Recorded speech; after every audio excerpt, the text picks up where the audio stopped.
You already know what it is. It's your girl, Christina Sev. And Bands is looking at me because I stole his intro, but it's okay. And I'm here. Regina is sitting in again. How lucky are we? I'm back. We are blessed. And we have a guest with us today, Ashlee Reyes, who is a journalist. Stick around for that interview. So, I just want to give a shout out real quick to Carlos Den and Party with Rami for including me in Pisalito this past weekend. I was able to host that. I got a lot of great feedback, so I'm very proud of myself. Yes, I'm proud of them. It was a very well put together event. It was at this pizza place called Federal Hill Pizza, which I've never been to. It's closing. It's really dope. What? I'm sorry, not to throw that out there.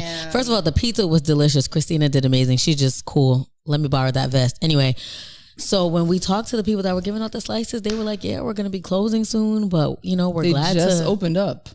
Not like just. They've been open for... No, it's been like a year or two. Oh, well, yeah. When you say just, then I mean, yes. like recent. But yeah, well, that's sad. But DJ Banga from New York, DJ DMK, who killed it. Banga is a beautiful soul. I'm glad I got to meet her that day. James Martin, Jamil, and Lau Beats for performing. They did great, and I fuck with them genuinely. So shout out to Party with Rami. You said her. I'm like, there's another CP family member. Yes. She used to be a tutor for summer tutoring in the program I was at CP. She's very, very well rounded. That one, I like that girl. She's so fun. She's so fun. She's fine as hell. She has the personality. You know what I'm saying? It's like you no matter what she says, you're automatically listening to what she got. Her energy is very infectious. I've known Rami since preteens, since we were kids. So it's nice to see the evolution. Shout out to Lonzo from Ocean Views News, who's been following me apparently, and I had no idea, but his platform, he basically using his platform to promote all Rhode Island events. So if you need your event to be out there, hit him up, and he is more than happy to share your flyer for free. I love that. Shout out to Lonzo, who was very nice and approachable. And it's so refreshing to meet people that know you, and they're just not one of those ghost followers. He really came up to me yo, I respect your work and all that stuff. So shout out to him, and shout out to Allah Wave. This man is everywhere. I see him everywhere. He's really doing the damn thing. Very proud. And yeah, it was a very successful weekend. It's my last gig. Don't hit me up for nothing else because I am done. She's putting her phone on Do Not of Disturb. the year. Oh, okay. Not for good. I was like, girl, not your retiring girl. Do you know who I am? I'm trying to be like the celebrity's friend that be getting into all the You're the real celebrity, but we not going to talk about that. I'm just here. It's fine. It's whatever. This is how celebrities are. They're low-key mad Not humble. the modesty. No, but you know what? It gotta be like that because people always talk about in Providence how people cloud chase and they get ahead of themselves, and it's I was gonna. It's weird, and I'm always like, no. I was gonna say there's this misunderstanding, and I was like, I'll try to bring it up somehow.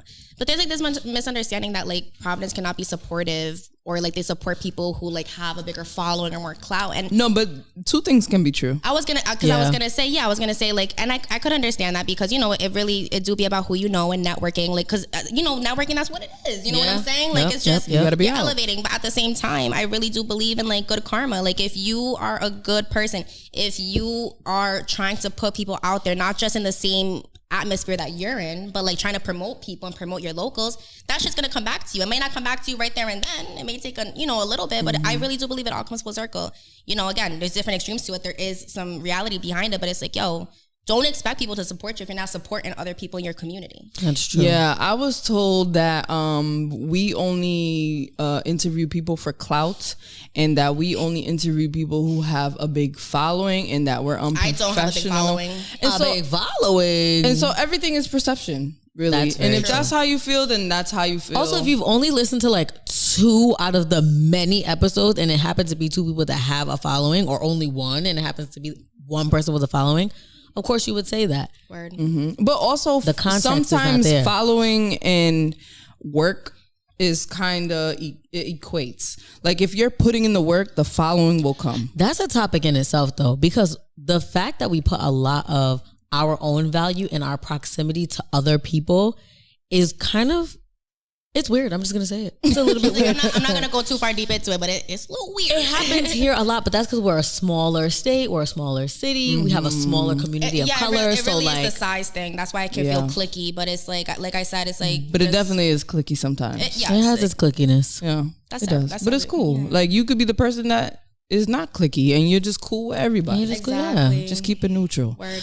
But I wanted to bring up this little small conversation. I heard the other day someone call their mom by their first name. Now I don't know about y'all, but I come from a culture where we don't do that. I've never called my mom by her first name unless she's like not hearing me go, Ma. And then I'm like, Isabel. And she's like, what? But other than that, I just wanted to hear from the rest. Like, what is your opinion on people calling their parents by their first name? I wish there could be like a zoom in on her face. Babes. I don't know about that. But, you know, some parents allow an environment where they're okay with that. They would prefer that, which is fine. I think culturally, and we are all coming from similar culture and cultural experiences where there's a level of respect. We don't call our parents by their first names because we are not equals to them. They are our parents. There is a hierarchy, and it's not like a dominating hierarchy, but sometimes it is. Like it's just respect. It's respect, and it's that little bit of healthy fear where it's like, this is not my homegirl. Right.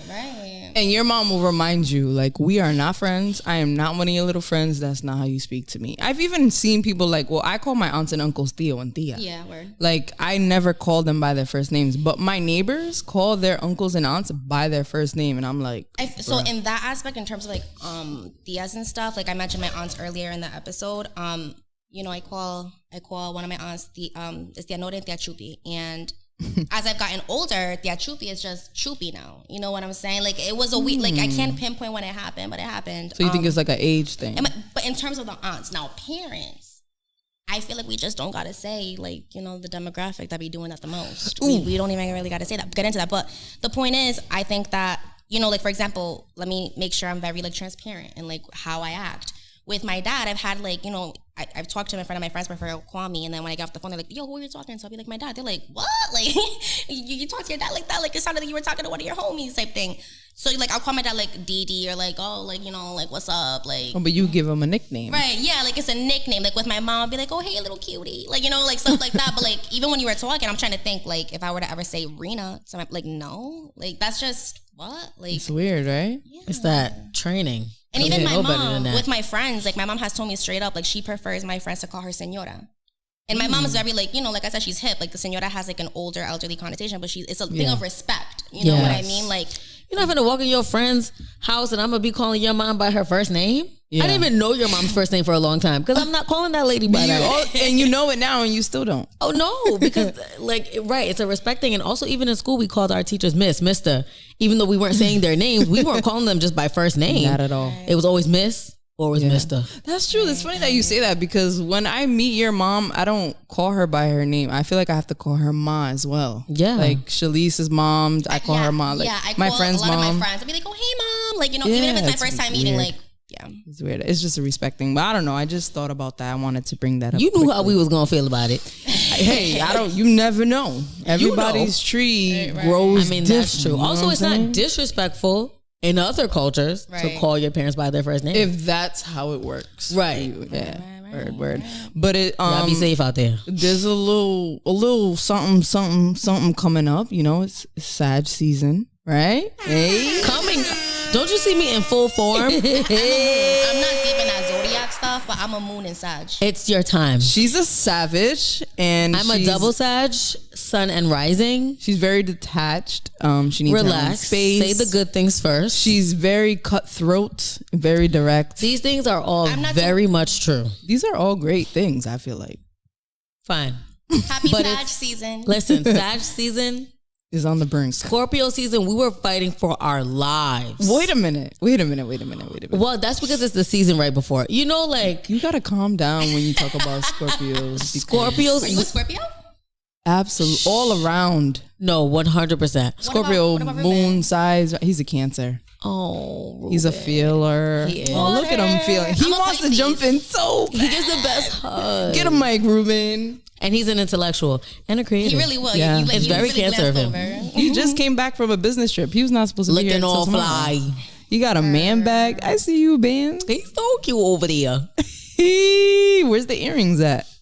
Why on his back? Like he was just traveling or whatever. Listen, man. I gotta keep my man on his toes. Shout out to my Sagittariuses though. Mm-hmm. We outside. Talk about it. You have a birthday coming up. How do you feel? When is it? Next Monday. What day is that, sister? The 29th. Sister, I love that. 29th. Okay. 29th. It's coming up.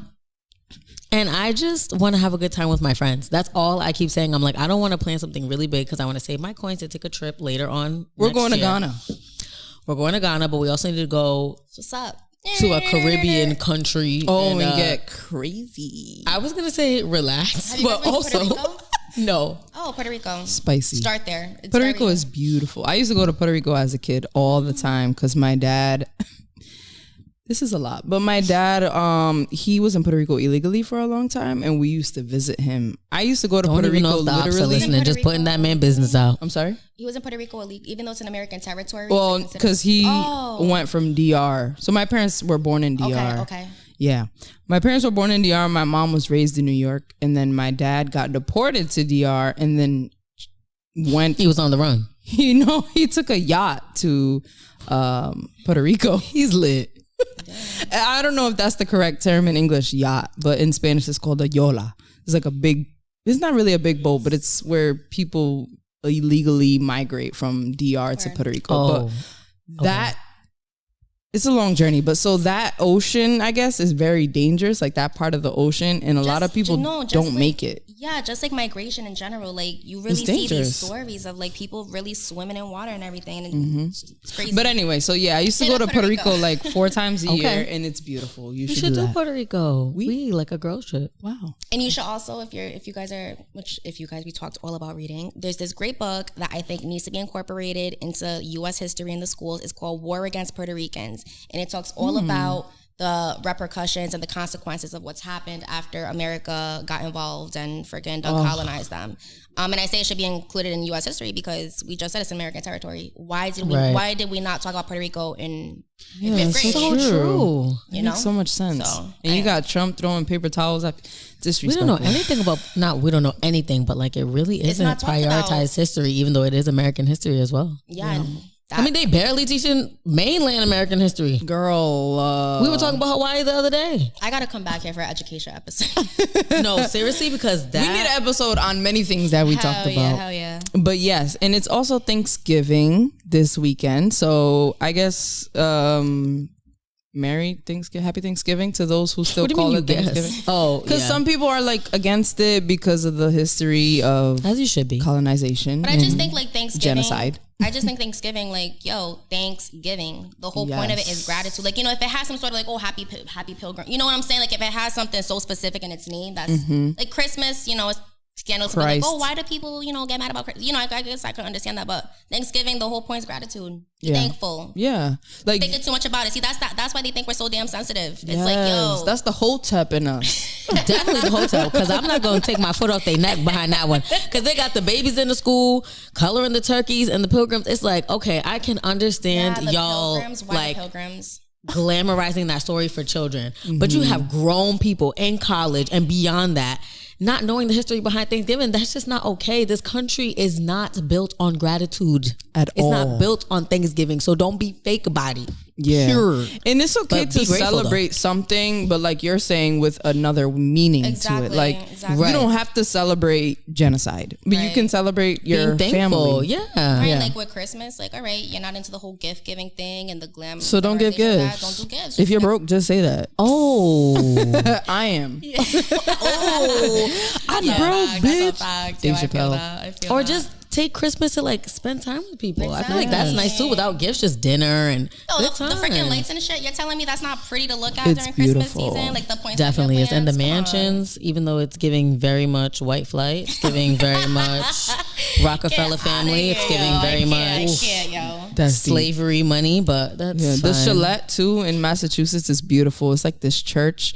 And it's like a shrine and everything. yeah, it's a shrine. If you're of Catholic faith, they have these stair steps in which people go up on their knees. It's the hardest thing, especially if you're skinny and bony like I am.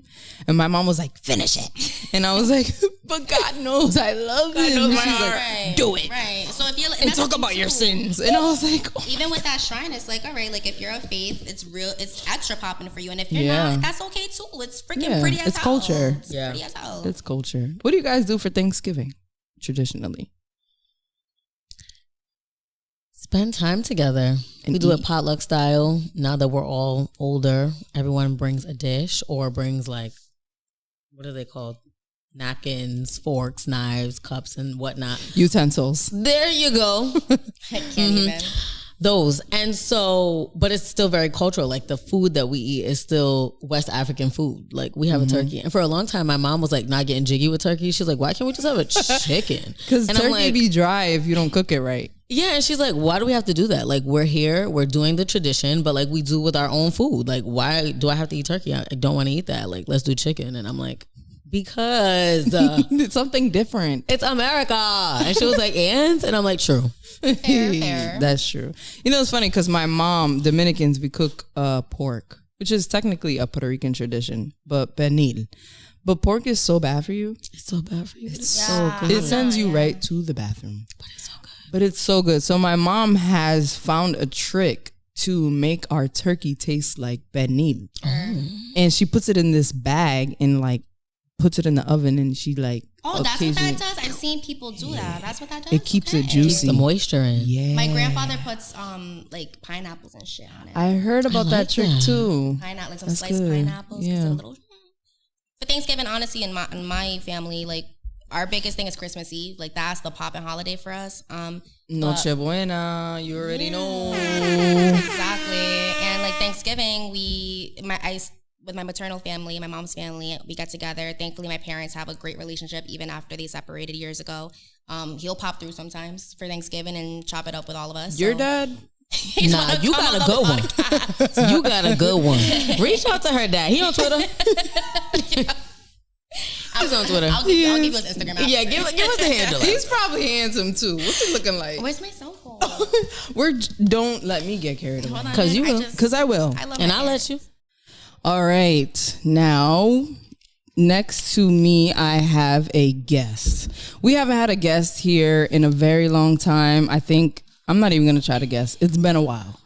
And I always love having guests on the show because we always learn something new. And I like to put on for my city. And this is the way that I kind of give back. Sitting down with people who are doing big things, who are putting in the work, who are putting in the footsteps, and who reflect the community. So without further ado, dun, dun, dun, dun, I need that button. The dun, I know, dun, dun. yeah. You don't have that. I don't have I'm that. looking at these things. But I have with me Miss Ashlee Reyes. Hey. Hello. Thank you for having me. Thank you for coming. So excited. your title is journalist, correct? Exactly. And so let's just jump right into it. Let's just get groovy. So I found you through Instagram.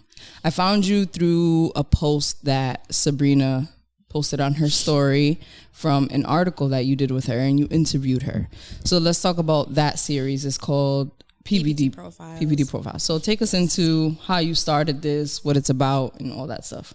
So shout out to Sabrina. Hey. And also it humbles me when anyone's like, oh, I saw your article. Even if it's, I don't know if, when people say that, did they scroll through it? Did they actually read it, skim through? Whatever the case may be, when someone says that they like found me through my work, like I be soup. I really feel like, what are the chances that people will actually peep this shit and engage with it? So thank you. I appreciate that. You're welcome. PVD Profiles, honestly, came into fruition last September, like late last summer of 2020 into September. I started my blog, AP Reyes News, which is ashleereyes.com.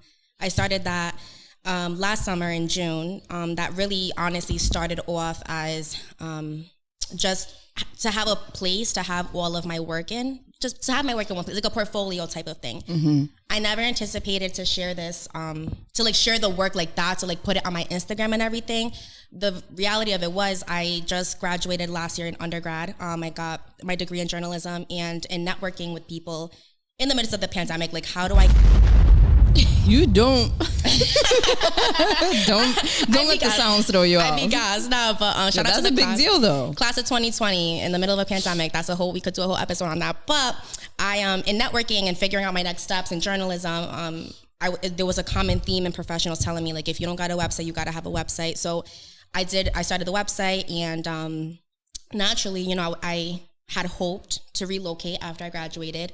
You already know life never goes as planned. But with the pandemic on top of that, I really was not going to relocate. So I knew I was going to stay local, which meant I was going to, you know, have to do these articles about my community, which was totally fine. We're from the creative capital. Like, the possibilities are endless. So just the idea of doing work about my community members has been something that was in the back burner for a while. Like, even before the blog, like, even, you know, I established that, like, I knew I wanted to do a project about, like, the city.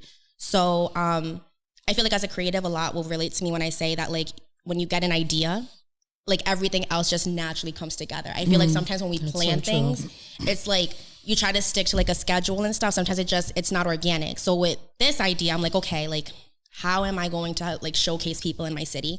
How am I going to name it? How am I going to frame it? Because, you know, is it just going to be various headlines of just like, oh, like this person had this event or this person did that? But also I just, the idea was in PVD profiles, I wanted something catchy. That's why with the hashtag, everything's a hashtag these days. I feel like there's a value within storytelling and journalism of no matter what story you're sharing, whether it's, you know, a singer, whether it's someone who does dope ass art on some Picasso level, and someone who's hearing it may not be a singer, may not be interested at all. You hear their journey, you hear their story, because especially with idolizing celebrities, which that happens a lot, we think, oh, that person got lucky, must be nice. And it's like, nah, like there's a whole journey behind that. And hearing their journey, hearing bits and pieces of it, I feel as though there's power in that, there's value in that, because everyone can hear a small piece that resonates with them. And based on the feedback that, you know, I feel blessed to have received on that series, people would be like, oh, actually, the way you wrote it, like it was so easy to follow. Like, I feel as though, like, you know, like I really know that person now. Like, I don't I don't just know Sabrina as the person who organizes Day Trail or who, like, you know, co-founded Stay Silent and everything. So yeah, that's how it started. And the reason why I'm not doing the series anymore, I retired it for the time being, is because I feel fortunate that I was able to get 10 people of 10 different, like lanes. Yeah, exactly. Because it's like, you know, there's a lot of people that are in the music business, you know what I mean? So it's like, I really was specific and intentional in that. I'm like, I don't want to do like 5 people that want to be rappers and everything, or like 5 people who, like, you know, do graphic design. Like, I wanted versatility, and I was lucky to get that. So that's how that started. I was reading, well, I've read most of your articles already. Thank you. I never noticed this article though. Is it Levy Andrade, who's from Cape Verde, which is just like like what you just said. It's variety. It's not just artists. It's not just creatives. It's also community workers, or community leaders rather. Right. So it's very dope to see that. And your writing is superb. I mean, you went to school for it. And I think also too, the connection that I had with you was that I'm a writer as well, but I've never really pedaled to the floor with it. So when other people do it, it's admirable. So what keeps you going? What keeps you motivated? So I feel as though consistency is super important. I feel as though even just, you know, we're very hard on ourselves, right? Even when, you know, establishing the blog, I never really, until recently, honestly, realized like that was a huge step. But to me, it was just like, girl, how do you not do this sooner? Like, you know what I'm saying? Like, like you've been loving this writing thing. You've been knew you wanted to be a journalist, like, and you just started the blog last year. But, you know, it's a big step. And I feel as though the biggest thing behind that is consistency. And I say consistency because, you know, especially with the way the educational system can be set up, we can rely a lot on like a teacher's feedback, or like, oh, my writing got better because I did better in this class my senior year and I sucked my freshman year. But it's like, no, if you write often, or I'm not saying every single day, sometimes that's not a reality, not even for me, but if you try to make the time for that, you can see within yourself, like, I could do better in this, or even I share my work with like my close ones, people that I trust with the work. So with these profiles, before I would put them out, one, I would send it to the person who I was profiling to make sure that, you know, they approved with everything I was putting out there. And I would send it to a couple of friends, like, you know, just different types of friends, like a friend who's like super into literature and a friend who's like not super into literature. Like, okay, did it flow? Did it make sense? Is it all over the place? Is it concise? And things like that. So I feel as though really taking advantage of your support system.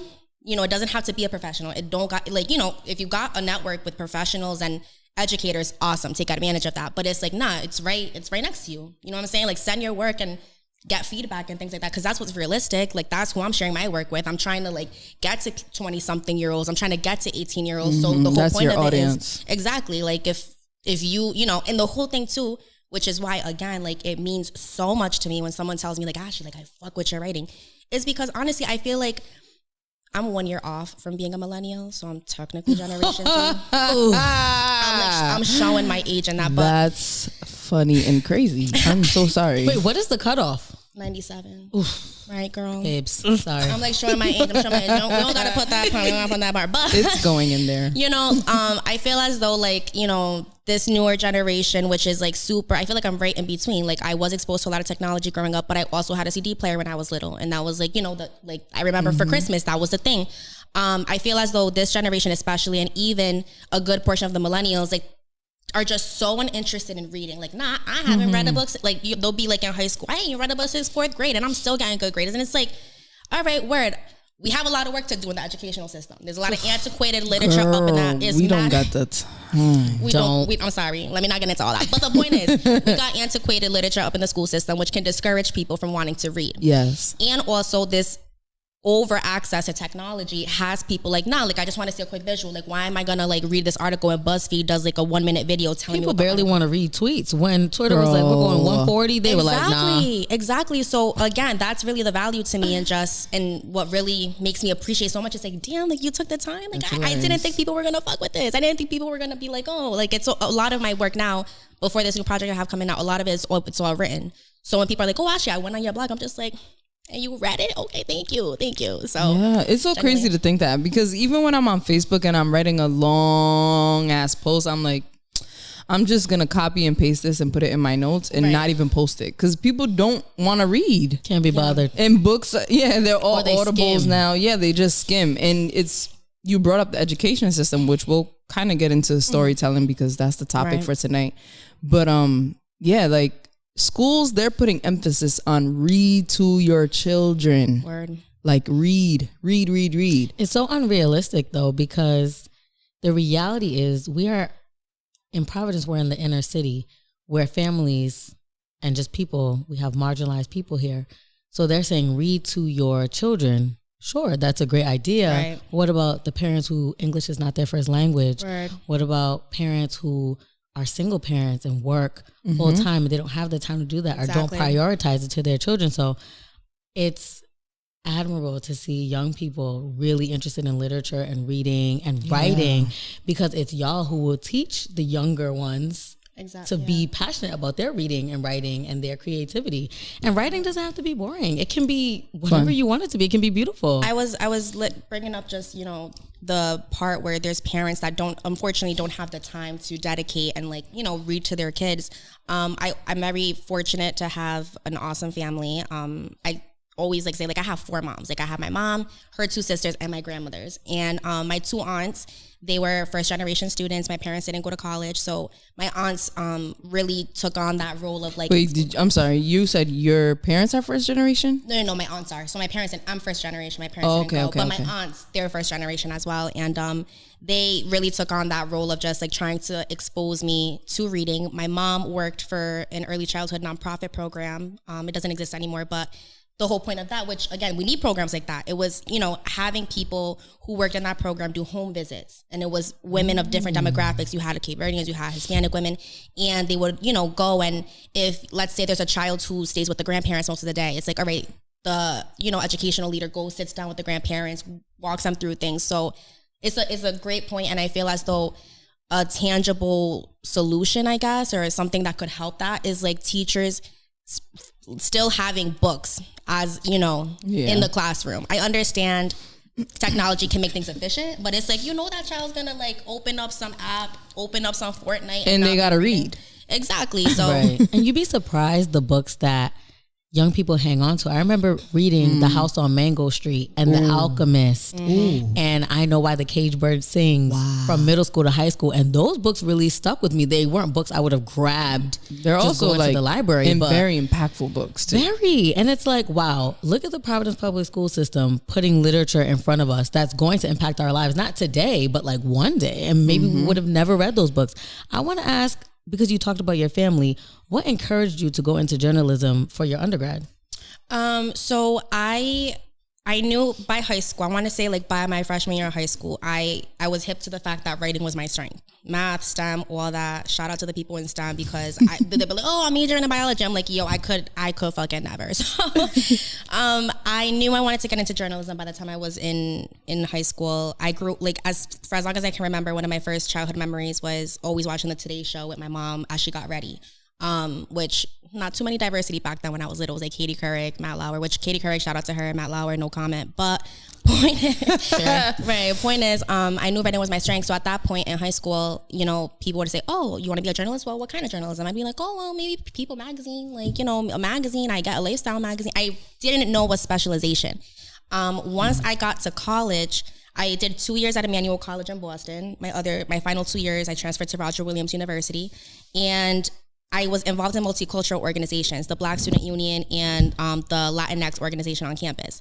And even in high school, I went to Bayview Academy. Culture shock. You know what I'm saying? You see. Where is Bayview, for those who don't know? Bayview's in Riverside. It's an all-girl Catholic school. Now, the all-girl part, people be like, oh, girl, that is not what had me. Yeah, like, that's not the part. Right. I was used to that in 2 days. It was the fact that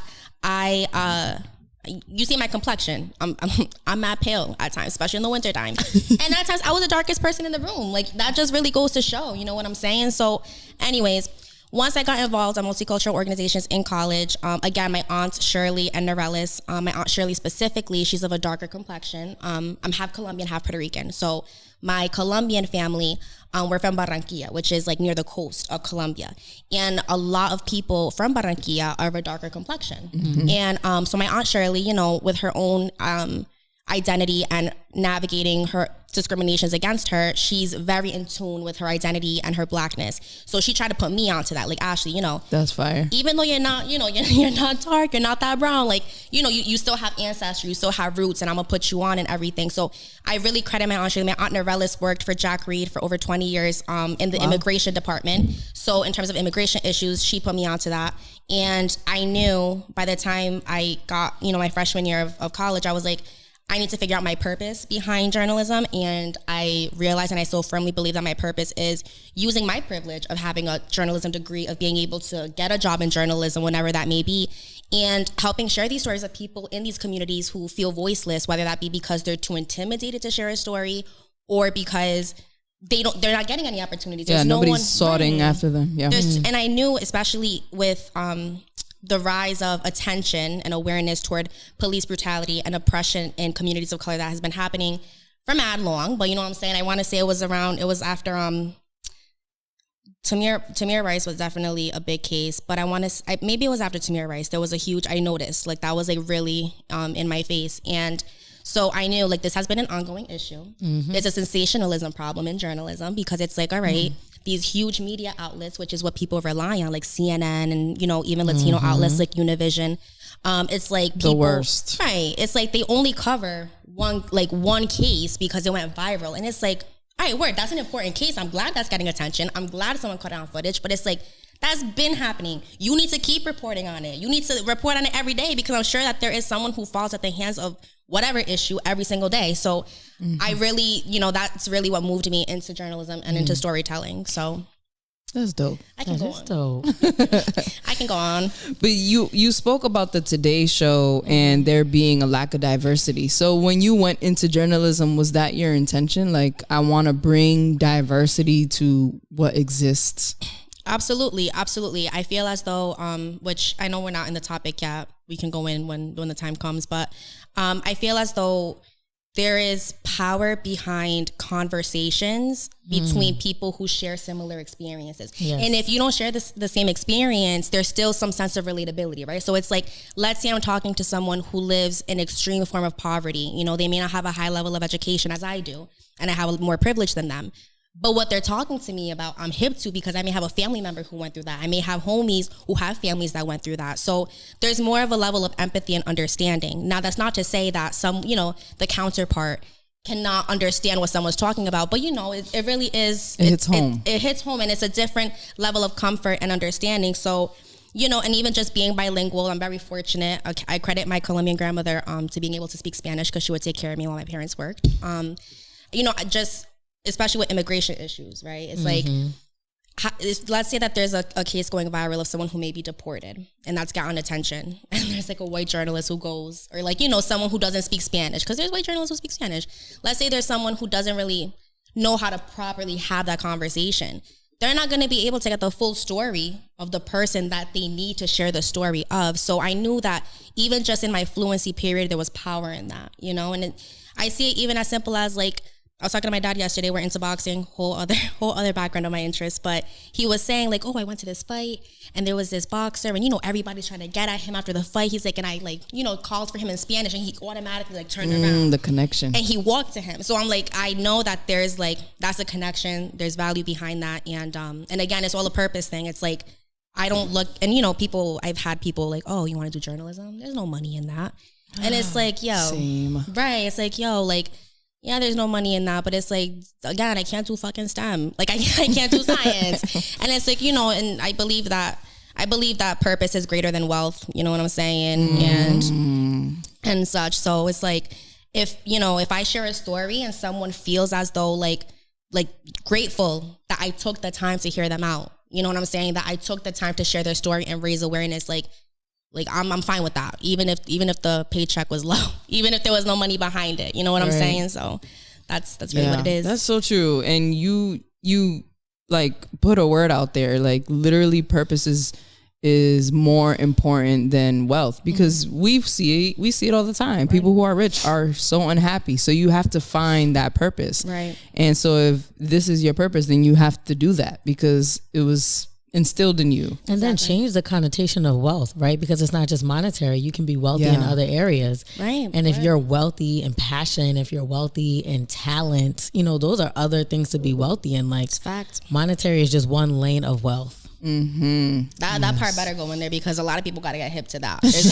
You know what I'm saying? There's a lot of like idolizing of like, yo, I'm trying to like make $1 million. It's like, yo, go try to make $1 million. I respect that grind, but it's like, all right, aside from making the milli and in that form, like what else though? What's the underlying foundation? Let's talk about the experience of how you got to that milli, and like the in between. So sometimes the in between we lose track of it because we want to get to the next step, especially if you're a hustler. Like you're trying to just boom, boom, boom, and it's like, yo, take the time. One of my PVD profiles, I profiled Larry. He does like comedy and acting. Yes, we know Larry. Hilarious, Larry. Yeah. His quote, which each profile for my promo, I like took a quote that I feel like would resonate with a lot of people, no matter what background.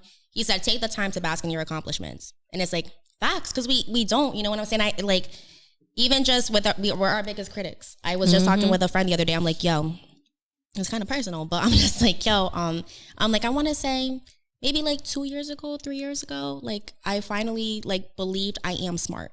You know what I'm saying? Right. And it's like, I would have like, I can't say, oh, it's because, my parents were hard on me and blah, blah. Like, no, I could do the most minuscule thing. My mom, I'm so proud of you. Like, oh, my daughter's awesome. You know what I'm saying? But it's like, for some reason, there was a disconnect there. And it's just because I'm always on go. Like, all right, I'm in high school. I got to get to college. I'm in college. I got to get to the job. And it's like, wait, hold on, sis. You motherfucking graduated college. You beat some statistics. You know what I'm saying? Like, you did that. And it's like, so take the time. I'm not saying just, for the week of graduation, celebrate. Nah. Like, the whole year. Right, take the it whole in. year. Maybe 2 years. That's so true. And it's so crazy that you said like 2-3 years ago, you just thought you were smart, and you most likely have been smart your whole life, obviously, right? Because you've gotten this far.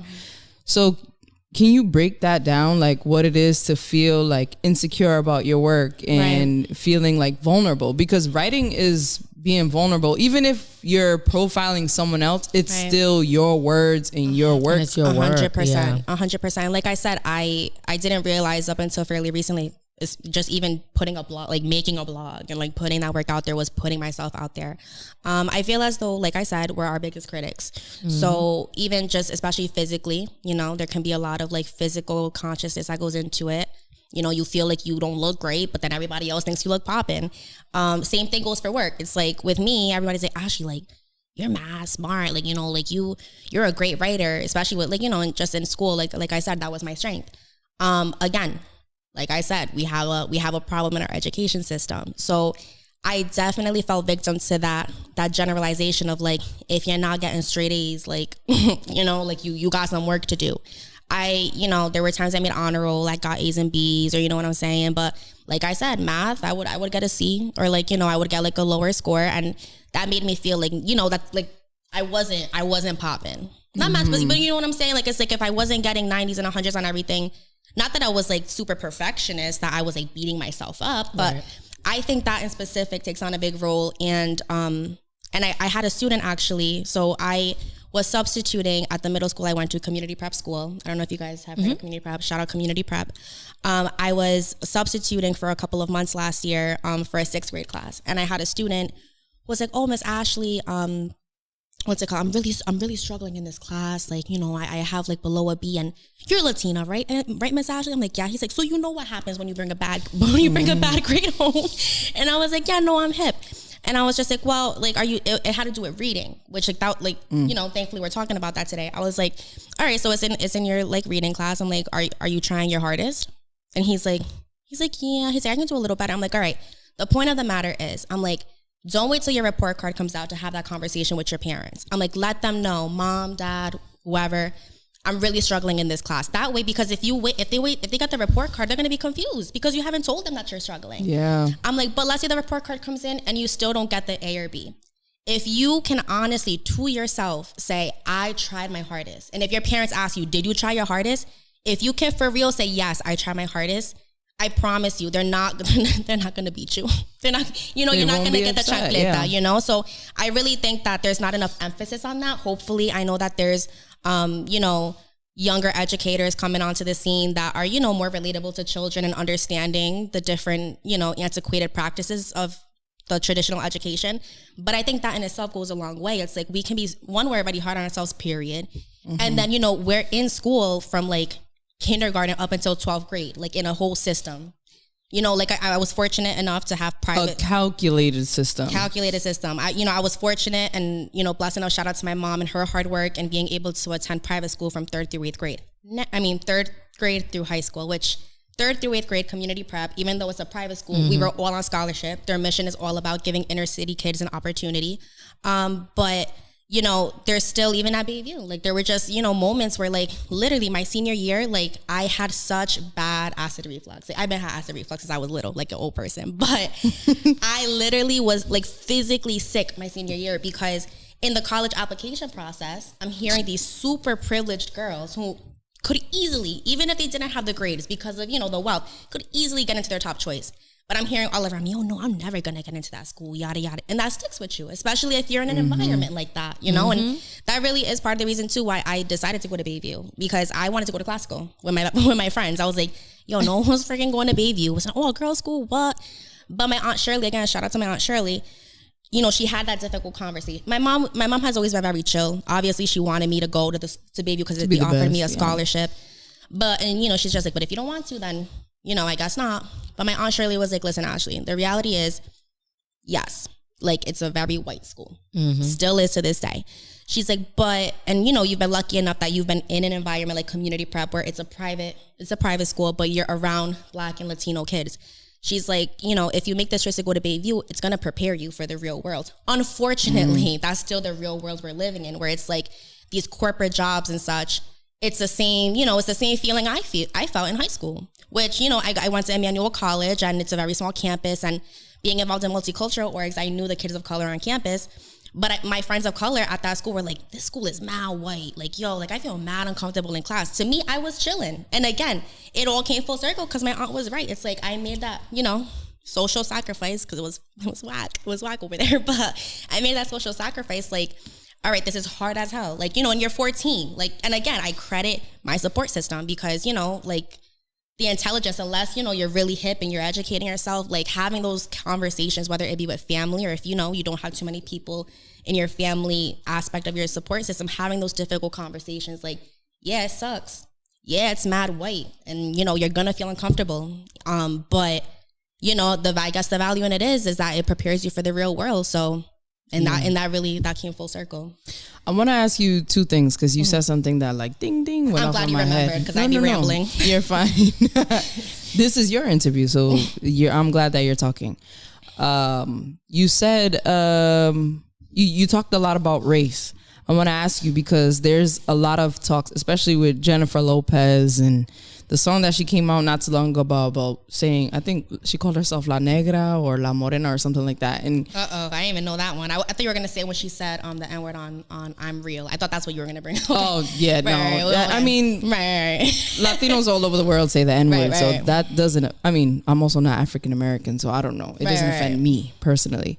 But no, she recently talked about like claiming her complexion as a darker complexion, but we all know Jennifer Lopez to be this proud Latina. She's never said Afro, like those words have never come out of her mouth. So for you being a Latina of a lighter hue, do you have some kind of like, what's the word? Not complexion. I guess, yeah, complexion or like, like what's my conflict idea of like being quote unquote white Latina or white passing. Right 100%. I'm glad you asked that because I feel like that's a huge, you know what I'm saying, that's very important. So I feel as though if you asked me this when I was like 14 15, I probably would have been ignorant enough to be like, oh yeah, I'm Afro Latina, you know what I'm saying. Thank God, you know, I've educated myself a little more.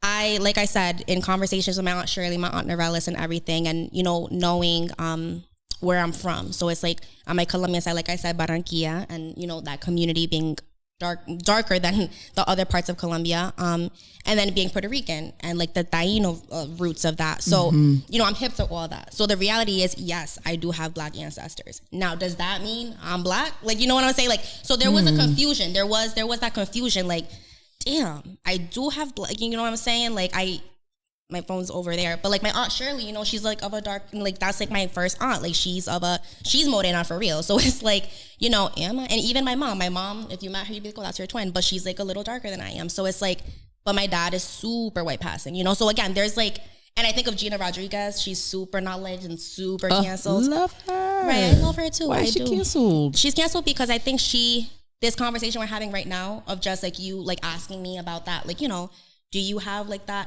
I think with her, she's just at completely one side. Like I do have the Black in me, you know, and trying to like include herself in certain experiences that she may not be hip to because there's privilege in her complexion. You know what I'm saying? So I definitely think that I understand my ancestry and my Black roots because like, for real, I do have Black roots. Because it is what it is. It is what it is. A lot of us, a good majority of us have Black roots. But I also, and just even complexion aside, but complexion included, I am a firm believer in awareness of our own privileges. You know what I'm saying? Like, it's like, I didn't come from a super wealthy family. You know what I'm saying? Like, I'm a hybrid. I lived in Pawtucket for 10 years. Then I lived on the South Side for 10 years. So it's like, you know, I didn't grow up dirt poor, but you know, I didn't grow up super wealthy. So it's like, again, recognizing, you know, your disadvantages or how you're part of a marginalized community, but also recognizing your privilege. I feel like when you put those two together, there's really no room for ignorance. You know what I'm saying? So I feel like with J-Lo, especially, she did a tribute, I think, for Tina Turner or something like that. No, not Tina Turner. Yeah, it was the Motown Records. Yes, she did the tribute for that. So I feel, and even with Gina Rodriguez, I feel like the biggest thing in the controversy behind it, of, you know, J-Lo saying a lyric like that, Gina Rodriguez, you know, saying things that, you know, Black Twitter will be like, oh my God, like, who does she think she is? Like, you know, fuck Gina Rodriguez. It's like, I think conversation is so important, bias aside of being a journalist, conversation is so important. And that's why I did public relations work in college for the multicultural orgs. I really wanted to get the white kids into our discussions. I wanted the Trump supporters up in our discussions. Why? Oof. Because it's like, even if it's two extremes, I believe that empowerment is all about wanting to educate one another. Now, does that mean that you go into a conversation with someone that you know has a completely different worldview and have that intention of just trying to convince them? No. It's hearing them. It may be fucked up. You know, they may say some stuff that you're just like, what the? Like, bye. But it's like, nah, take it in. You know what I'm saying? And in an open mind, kind of, hear them out, but then also try to explain to them. Like, you may believe that, but my experiences have led me to believe this. We have completely different experiences. So, and that's the thing too. We're in a very polarized nation right now. It's been polarized for years, but it's even more polarized now. It's like people are scared to have those conversations, or, you know, scared to really check themselves. Like, or like face reality. Right. Like, you know, for J-Lo to be like, oh yeah, like it sounded good in the studio, but I am wrong. I'm not a freaking Morena. It's like, you know what I'm saying? I think that when you, especially in really difficult conversations, it's easy to bark at each other. Like, fuck you, me, blah, blah, blah. Like, you know, blah, blah. You know what I'm saying? It's like, no. Demeanor is everything. You know what I'm saying? Obviously, someone's not going to want to hear you out if you're yelling at them or if you're coming at them. Obviously, check them, hold them accountable. Like, yo, sis, like, I was fucked up. You know what I'm saying? But it's like, no, really try to explain to them. And that was my whole thing with like, and, you know, I did have some positive feedback from white students at Emmanuel College during like Student Government Association Day. Like, oh, like, Ashlee, you know that day's boring as hell, but you really like brought it together. Because I said to them, like, guys, like the Black Student Union is not just for Black students to come to these discussions. I'm like, you know, even if we're having a discussion that you think, you know, we'll have an opposing view to, like, we want to hear what you have to say. You know what I'm saying? I'm like, because if you try to like DM us that you don't agree, or you take it to Instagram on the Notes app and put out a statement like, oh, the Black Student Union, this or that. I'm like, you know, things get miscommunicated through text message. I'm like, if you hit someone up, it gets miscommunicated. I'm like, you have to come face to face and have these conversations. And that's so wild because like college politics is so real.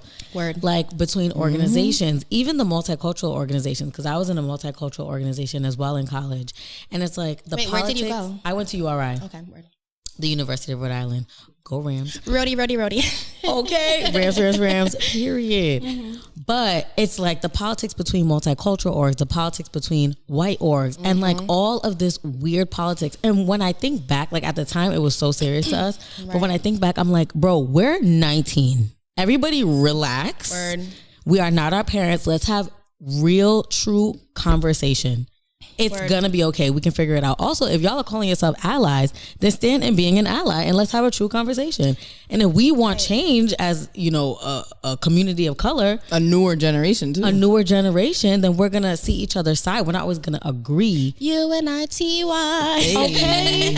She knew what she was talking about. She does, and I think what you're saying really reflects the society in which we live in. I think of nonprofit. Just about to say that's you know, so true. Nonprofit organizations and thinking like, oh no, that's just for, you know, people in poverty and, you know, Black and brown people. And it's like, nah, like, you know what I'm saying? Like, white people are also in poverty. White people are also in poverty. You know what I'm saying? Okay. Like, I don't know the numbers behind it, but yes, they're also part of, you know, oppression in their own ways, some different extremes. Let's not get it twisted. But it's just like, even if, and I think it's all about, you know, unity and supporting each other. It's like, all right, this nonprofit, yes, it's for, you know, people of these experiences or, you know, these demographics per se.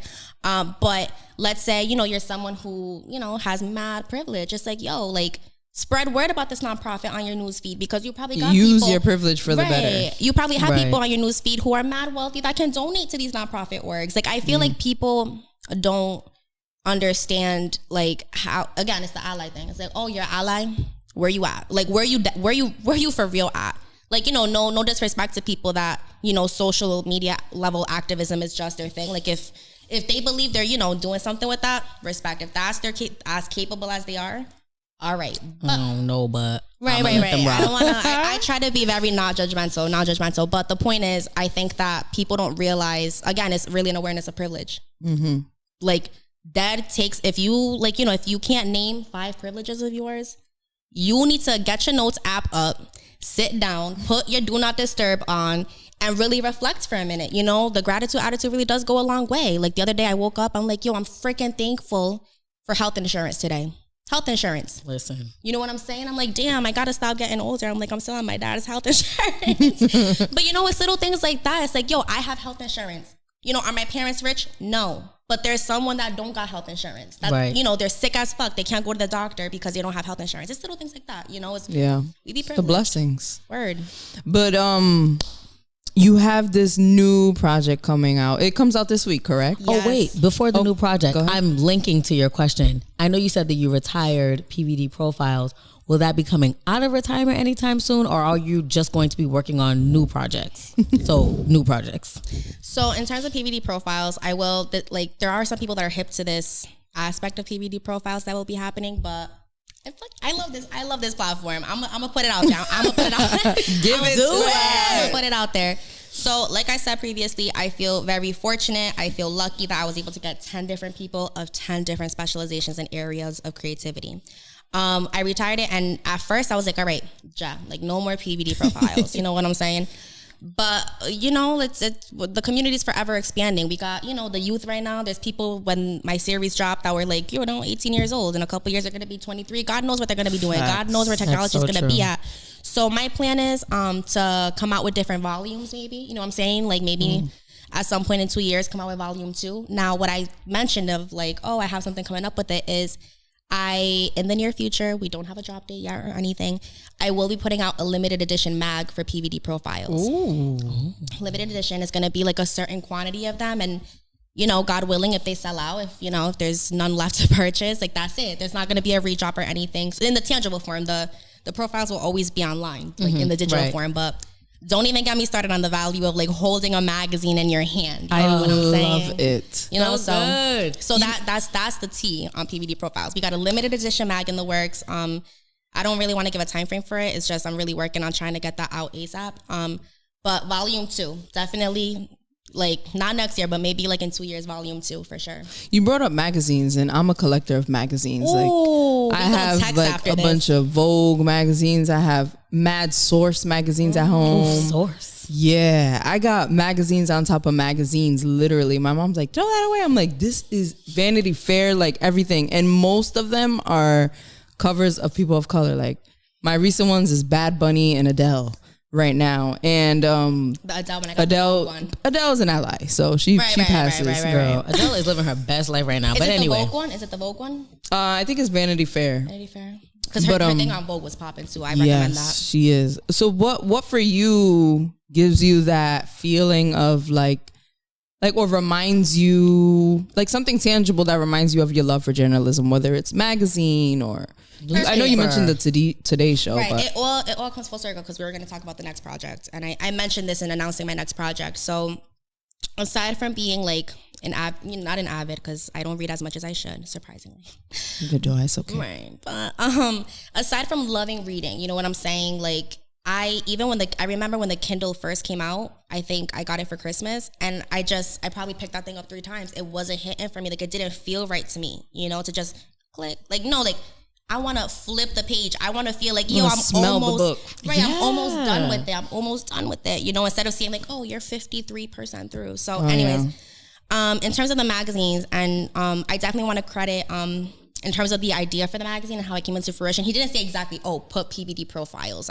He didn't say that. But Drew White, I think he was maybe my 5th Yes. Profile. I love Drew. So who doesn't? Nah, Drew, shout out to Drew, bro, because I vividly remember when I got off that, because a lot of these profiles, they were virtual because we were still like, quarantine was still, you know, in its peak. But with Drew, I had never talked to Drew a day in my life. I just followed him.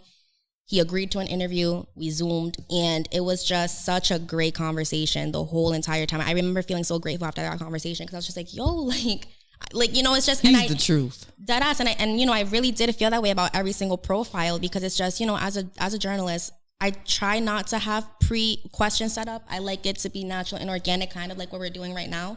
But I left all of those interviews, like when people told me, oh, like that story was inspiring. I'm like, it was inspiring for me too. Like I knew that person was the shit, and that's why I recruited them. Yes. But like I left inspired too. And Drew, amazing. Shout out to Drew. But Drew had told me at the end, like, you know, asked me a little bit more about what I do.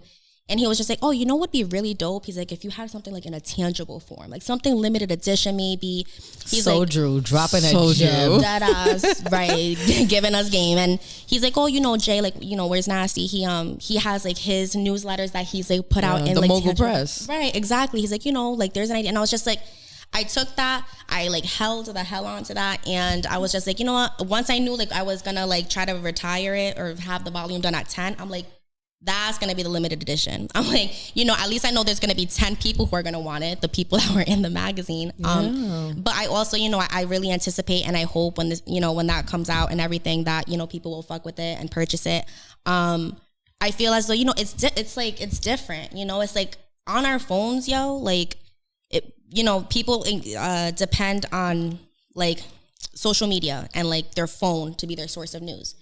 That's realistic. You know, the smartphone, you gotta take advantage of it. You can get the news in 2 seconds. You know, the Washington Post is about to put you on in just one little graphic, literally, of what their long ass article is, you know?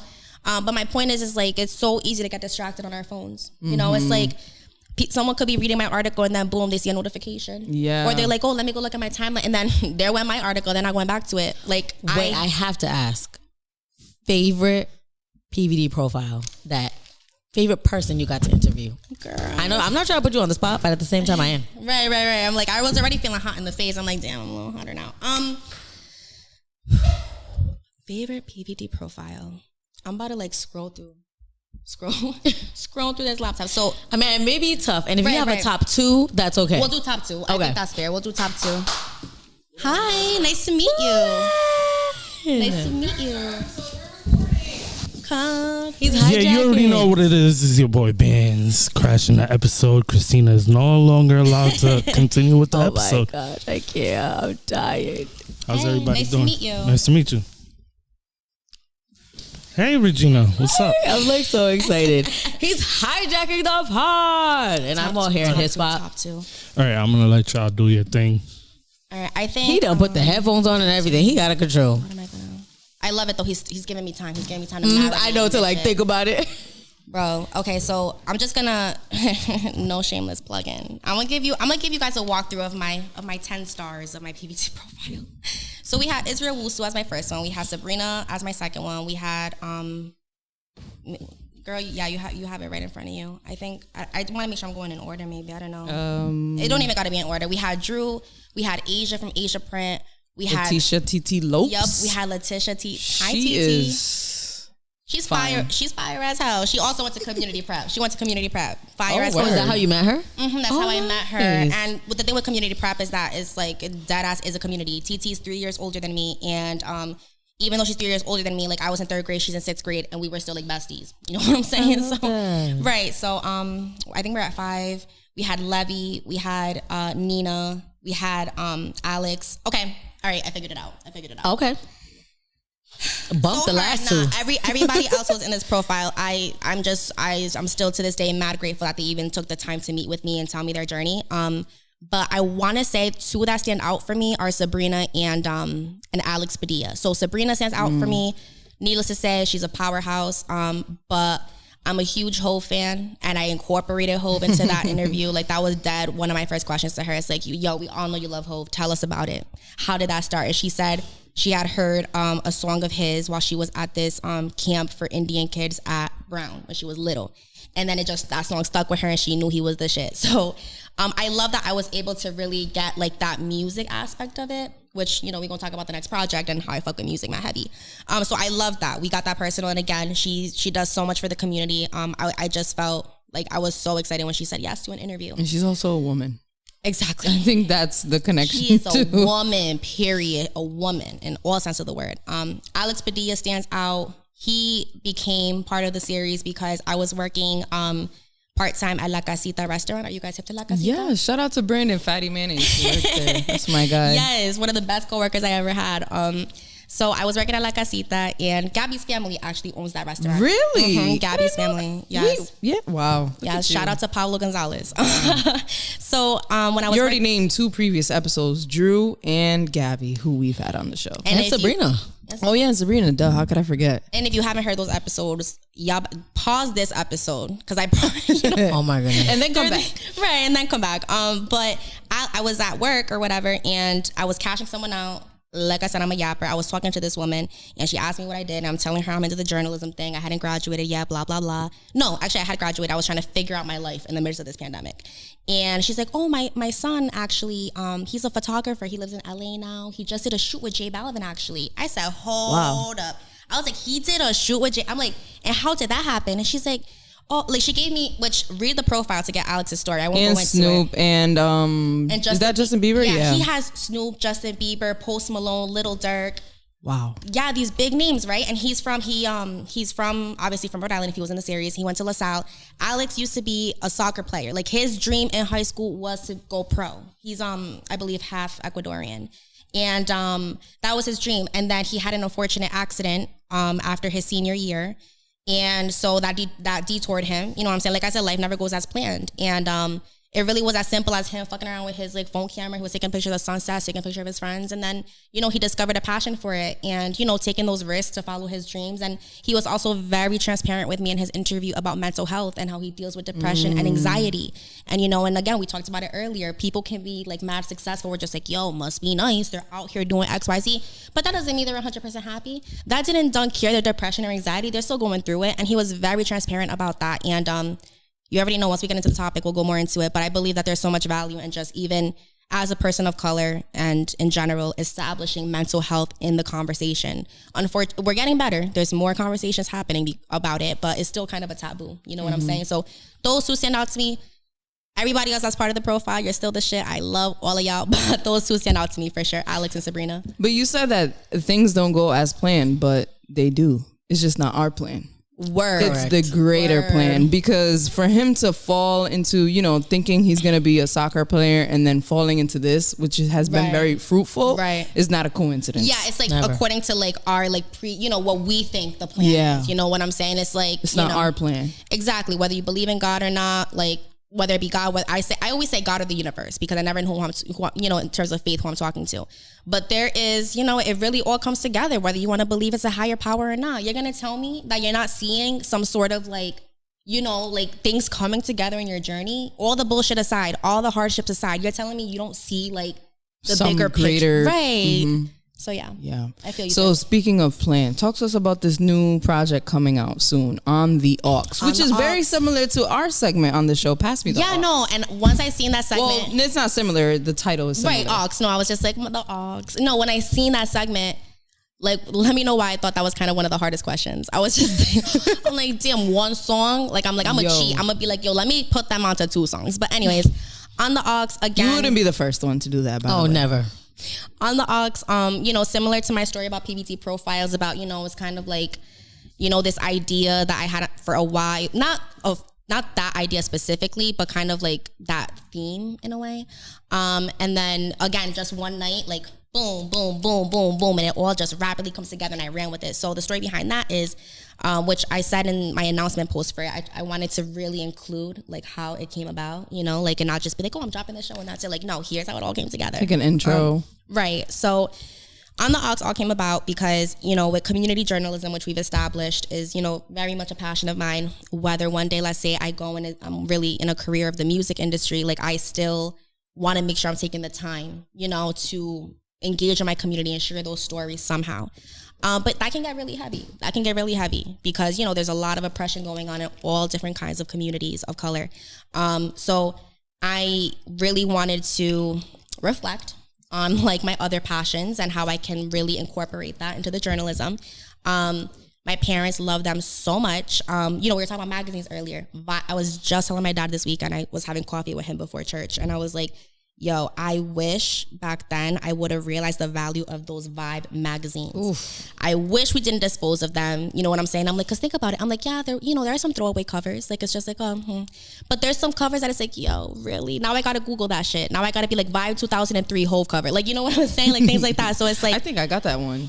How much do you think it's going for? No, I told you we gonna tax after this. Girl, it's a collector's item now. You can't be selling that. Dead ass. Like, I just want to know what it's worth. I'm not going to sell it. I'm just trying to go. If it's worth enough, you might sell it. I might NFT them all. I'm going to use you as a library. I just want to like go and just like, let me scroll through for a couple hours and I'm not taking it. But anyways, I definitely grew up, you know, with those magazines in the crib. Even if, you know, they talk about like very complex topics, you know what I'm saying? So, you know, I'm like freaking like 7 years old. I don't really understand the freaking like, you know, talking about like sex and everything, like, you know, and intimacy and things. But it's like, the point is I had that in my hands, you know, I was flipping through, oh my God, you know, Beyonce and yada, yada, yada. And then also like at dinner time, we weren't really that type of family that would like sit at the table like that and like, oh, let's all sit together. Let's all wait for each other. My dad would come for work. My mom would have tostones ready and he would go set like, you know, at the TV, ESPN Sports or BET 106 in Park. So with BET 106 in Park, that was... Your dad is hip. Nah, he really is. Nah, yo, he got the vibe. He got the 106 in Park. Well, you're younger, so your parents are obviously younger. Yeah, no, when I was driving today, I was just like, yo, I love my parents. I was thinking to myself, I was like, hold on. I'm like, I really am hip because of them. Like for real, like even at work, you know, I'm the youngest at where I work at, and it's like, but they're like, no, actually, but you're still hip, you know, to all these like artists from like the 90s. So the gag behind that is that my dad with like salsa, well, my dad is still hip to like American music as well, but with like Spanish music, salsa and everything, and the classics and everything, he's mad into that, and I appreciate that because now I'm into the classics. Well, you say you're Colombian, right? Is your dad the Colombian? He's Puerto Rican. Oh, and then my mom's sense. Colombian. So yes. I mean, but salsa is big in Colombia as well. Yeah, definitely a universal genre. And you know, there's memes online like, oh, when you hear the bachata on Saturday mornings, you know that you're about to clean. For me, it was like if I heard, remember Music Choice? Yes. On TV on Cox. Girl, yes. Music Channel Choice 500 plus or 900. Right.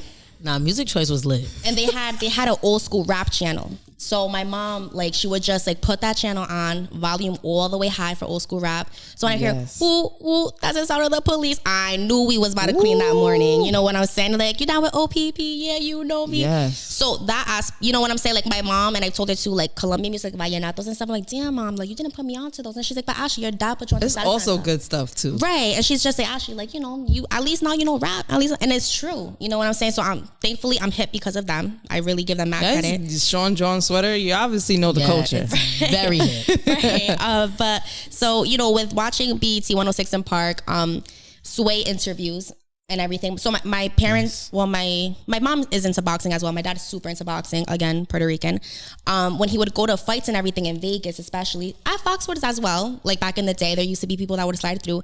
But in Vegas, there would be these like big names out there. Like, yo, I'm not even fronting, like Holyfield, Tyson. Like, to my dad, if he's watching this on YouTube, I need you to like confirm in the comments.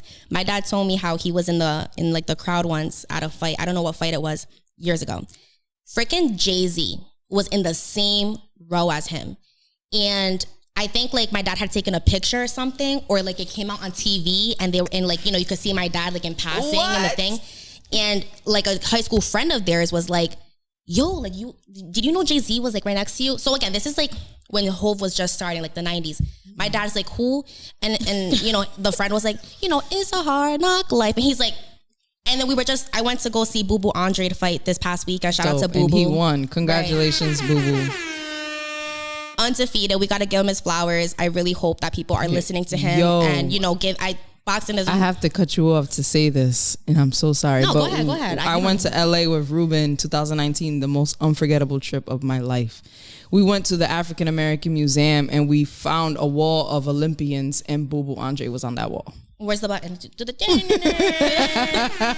Where the sound effect at? Facts. Yeah, no, that's facts. And like, again, shout out to Boo Boo. And like I said, you know, he's really trying to advocate for himself and get challenged. We have an issue. I won't go deep into it, but we do have an issue in boxing right now. Fighters are not fighting enough. If you compare boxing in the 90s and everything to now, boxers used to fight like 2 to 3 times a year. Now. Right. And it's a publicity stunt. Why the hell is everybody suits about Jake Paul? Even as I dare I say Floyd Mayweather, great boxer. I'm not taking away from his talent, but it's like, yo, why am I only hearing you guys talk boxing on the TL about Floyd?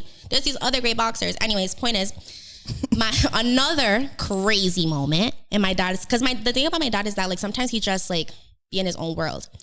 He was walking in the crowd in Vegas one day. Freaking, he sees I don't know what the back of the jacket said. Point is, freaking he ended up meeting Fat Joe at another fight. Him and my mama got a picture with Fat Joe.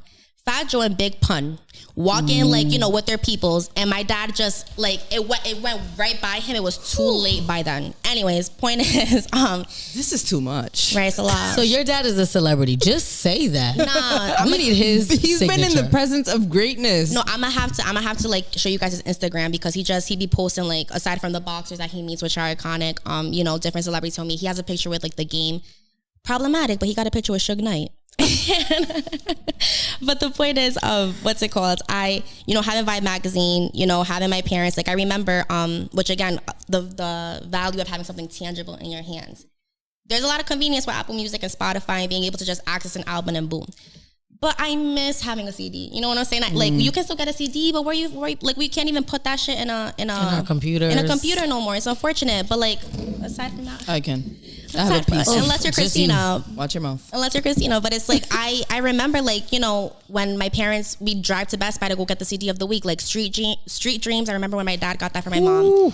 Freaking Graduation and everything. I remember when they went to go get that. So your parents are hip. Right. And like Sway interviews, you know, watching Sway interviews. Like even before I knew like what Sway really did, like I just knew him as like legend. The dude that, you know, had the headpiece on, got the incense lit, is dim lighting, and he's sitting just chopping it up with these I watched his interview with Kanye again today. I don't even know how that came up, but I watched it. He was so patient with him. Oh my goodness.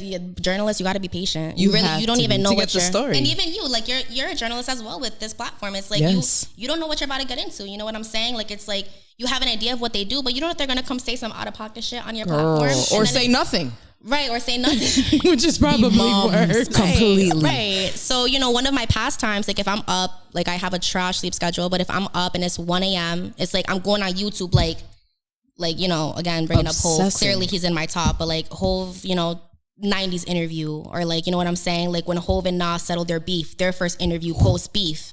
So it's like and again, it's just a lot of like things really come together. It's like I wasn't doing that because I want to do that. Like it really just came together. I'm like, all right, I want to do something with music. I love music, you know what I'm saying? And I want to go into, hopefully, God willing, universe willing, I'll go into the music industry one day and be a musical journalist. Angie Martinez. The PBT Angie I was waiting for that name drop. That's my idol right there, Angie hopefully Martinez. one day. But I'm like, I really wanted to not only try to do music-based journalism, but also kind of, you know, not just emphasize too much on written journalism. Like that'll always be a thing, you know what I mean? But even in high school, like when people would ask me, oh, your career, where do you hope to be in X amount of years? I'd be like, you know, I'll start off in written journalism, you know, whether it be newspapers, magazines, but hopefully I hope to go to broadcast journalism and, you know, be on TV. I know it's not going to happen right away, but I hope that I can grow to that. So I wanted to... You got time. You're young. Just got to work at it. Right, exactly. Hard work and determination. But I wanted to do like sit down interviews like that. Now, I know no one's gonna, unless you know you're really with the shits, I know no one's gonna really sit and watch an interview that's like 50 minutes to an hour. So I wanted to really, and you know, IGTV, some people have told me it's not gonna be as popping in a couple years. I don't know. Right now, I know that a lot of people are. People say things all the time. They say journalism was dead. And IGTV, yeah. Like, oh, it's a dying but it's like, IGTV's you know, the reels on its way out. The reels, though. Yeah, same thing though. It's like the same similar. thing. Yeah, it's like on the I don't know what it's Instagram though. Different. But you know, I was like, all right, I want to be able to put this out in a way, again, just like I said with the profiles, like put it out in a way that, you know, people will really like engage with, and that's, you know, I'll get the attention of people. So I also, so it's called On the Aux. I wanted to bring, you know, I say I share stories about the people for the people. That's really my slogan. I really want to trademark it. It's in my Instagram bio. But I knew I wanted to put upcoming artists out there. I'm not saying I got a big ass following. I wish I had freaking 50K, that just for the sake of, you know, getting their name out there. But it's like, you know, in any way I can. And, you know, if I can share your story, and again, if it can touch people and inspire the youth to know that they can do it too, even if it's not a traditionally, you know, super high paying job. But however, the real, like I don't know if it's the niche or like the thing that's specific about my show is that it's not just upcoming artists. It has to be upcoming artists that I genuinely rock with. You know what I'm saying? And honestly, what's your personal favorite? Exactly. And like, I really want to credit, so the first episode will be coming out Friday, and I will be featuring Eddie Lima. He goes by E, also Cape Verdean. But he dropped a project this year, and I remember listening to it. It was over the summer, and I was like, okay, like this track is hard. This track is, because people will put out projects, and obviously even like mainstream celebrities will put out projects. You don't like the whole project, but with him, it was like, you know what I'm saying? Like, okay, that hits, and it's like, all right, I genuinely rock with your music, and I see the growth. So it's like, not only do you have to be an upcoming artist, but you have to be someone I have on the like I've had people like, oh, you should put my cousin on or my brother on the show. I'm like, all right, send me his link. If it is whip approved. And I'm not saying it got to be that trap shit, but if it's whip approved. Whip approved is very important. What's whip approved? Whip. Yeah, sorry. Right. The core. Don't be coming up in here with whatever you got going on and I can't bump it in the whippity whip. Yeah, and it doesn't mean to say like, sometimes there's songs that you can put on with a group of people in the car, and there's songs that for you, when you're by yourself in traffic, you're having a concert. So with Eddie's music, I was bumping it, and honestly, I'm going to wait for the Past the Aux segment, and then I'll talk about the other project that really brought it together for me. Like, nah, there's some talent up in here. But I really saw it really came full circle, even with the Spotify wrap up playlist thing that happens, the Apple Music replay. Yo, in my top 100 most played, and I've let these artists know specifically. I was like, yo, I told Eddie, I'm like, you just dropped this project like a month ago, and you're already like above 50 in my most played. You know what I'm saying? Like, and that's how you know. So, hopefully I'm planning after season 1 to have, people from other parts of the nation on the show. But that really is the idea of it. Think Sway, think Angie. I guess modernized in the sense of like it's on Instagram and stuff. And like a highlight, a spotlight. Exactly, a spotlight. And really just podcast vibes. Like what we're doing right now, we're chopping it up, and it's like you put the visual out. It's really, and you asked me like, oh, is it like a podcast? I'm not going to put it out. I'm not going to just put the audio out on like podcast platforms, which again, it really is just to kind of like pay tribute to like, again, like the Sway interviews and like those interviews that like we YouTube because, we want to see them. So yeah, that's how that came about. I love it. I'm excited for it. I'm looking forward to it. The more the merrier. I think we need more people from our city to put on our state. I got to stop saying city because it's not just PBD. That's true. Our state, Rhode Island. We need that because, there wasn't too many before we all started working. Right. So now that it's here, artists have somewhere to go. Even if it's just here, but this matters too, you know what I mean? So your work matters, and I'm excited to see that. And press tours, like, wouldn't it be awesome if like you could go to local artists could do press tours in their own community? I won't say city. They can. They can. There are. Do you mean like when like authors go to like the bookstore and like shop, like that type of vibe? Like obviously not in a book. Like going to the Breakfast Club, going to Angie, like going you do to a press Sway. tour. Like Summer Walker's out now doing her press tour. She's going to different radio stations and different media platforms and talking about the album to put it out there. So if you're a local artist, you could go to Spark Up. You could go to the Daily Note. Please delete this. You could go to Ashlee and talk about your project that's coming out, and these people can give you critical feedback, not just being like your shit sucks or your shit bangs, right? Like, or like literal musical ears. Like, not me though, but y'all be safe out there. But they got y'all exactly, or like just like, and I think my friend Sadie, shout out to Sadie. I was talking about Sadie with Christina. Follow her, Faces with Sadie. I freaking love her. Not the shot got into my head. I think it's Faces with Sadie. Yeah, no, that's right. With Sadie or Faces of Sadie. I think it's Faces of. If you with just put Faces, that should ring a bell. Point is, I was telling her I was showing. She's like, oh, just give me a sneak peek. Like and I'm like, all right, this is no edits. Like, all right, here's the interview with Eddie, and she was just like, oh, I really like that. Not only do you want to do it in an effort to put people out there and, try to put people on as much as you can, but it's people that you genuinely listen to. Like, I have no intention of ever bringing an artist on just because they have a high ass following. Thank you. Or for clout. You know what I'm saying? There is, I could understand the business aspect of, there's value in that.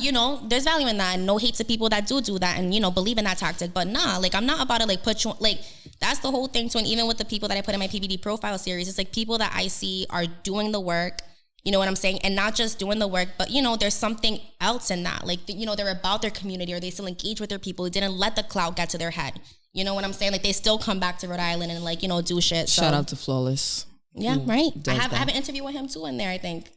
I love him so much. I swear by Flawless. You really I do. Like, if he needs a kidney, I will give it to him. No, he's really cool people. That was another person that I did not know before the interview. And when we Zoomed, like, he was just very authentic. He's very authentic. And he's a man of his word. That's what I love about him. But yeah, so we're looking forward to this. And if you have not checked out Ashlee Reyes' work, please do so. It's ashleereyes.com.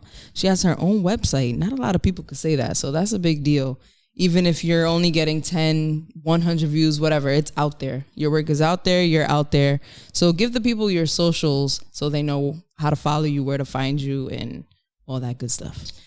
So like she said, ashleereyes.com, or if you want ashleereyes.com/news, that should bring you to like a majority of my articles. Ashlee Reyes on Instagram, Ashlee ASHLEE. There's no Y at the end. That's, you know what I'm saying? Don't search Ashlee with a Y, but Ashlee Reyes on Instagram.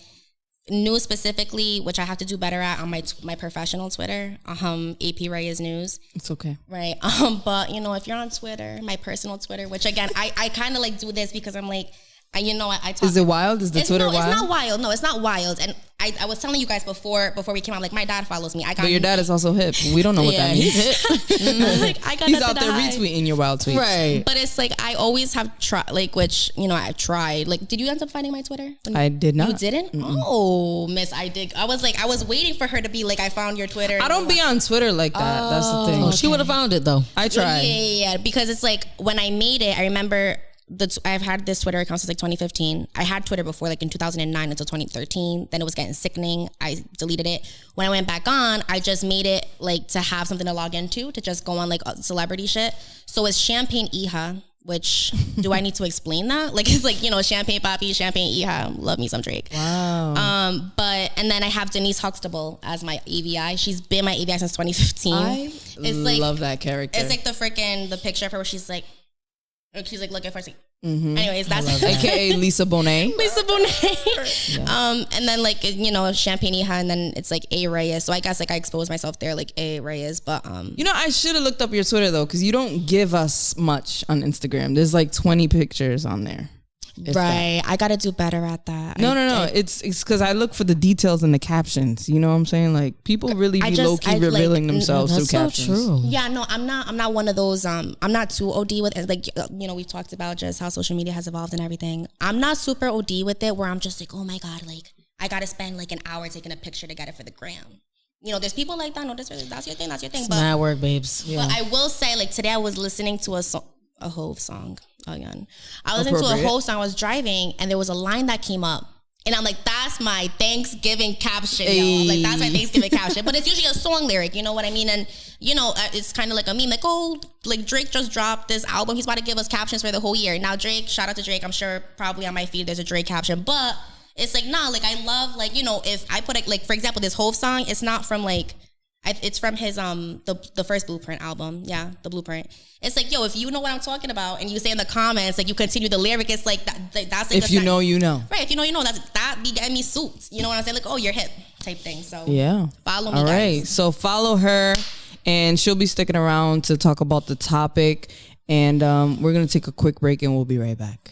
But yes, so happy Thanksgiving to everybody. Hopefully you're listening to this with some people you're thankful for, or if not listening by yourself, then be thankful for yourself, I guess. If you are not already subscribe now. Apple, Google, Spotify. We're back on SoundCloud, so do that. And if you're watching this on YouTube, like, share, comment, subscribe, tell a friend to tell a friend, share. Copy this link, share it on your newsfeed. Do what you got to do to get the word out and tell them that we're lit. But yes, they are. Let's jump right into the topic because we don't have much time, but this topic is important. Cut me off if I say, if you know. It's very important. So the topic is the power of storytelling in Black and Brown media. I love your dad. He just looks like a dad. Yeah. Oh, he's so cute. Doesn't he just look like is your dad a business owner? Girl, no. He looks familiar. He works ecological fiber. Or maybe because I just saw him on your Instagram. But yeah, so I wanted to talk about the foundation. Like with Floyd.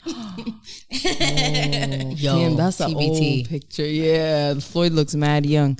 I wanted to talk about a little bit about how we were introduced to storytelling and how storytelling. Why do I keep saying it like that? Storytelling relates to our personal lives. Because for me personally, I'll just go first.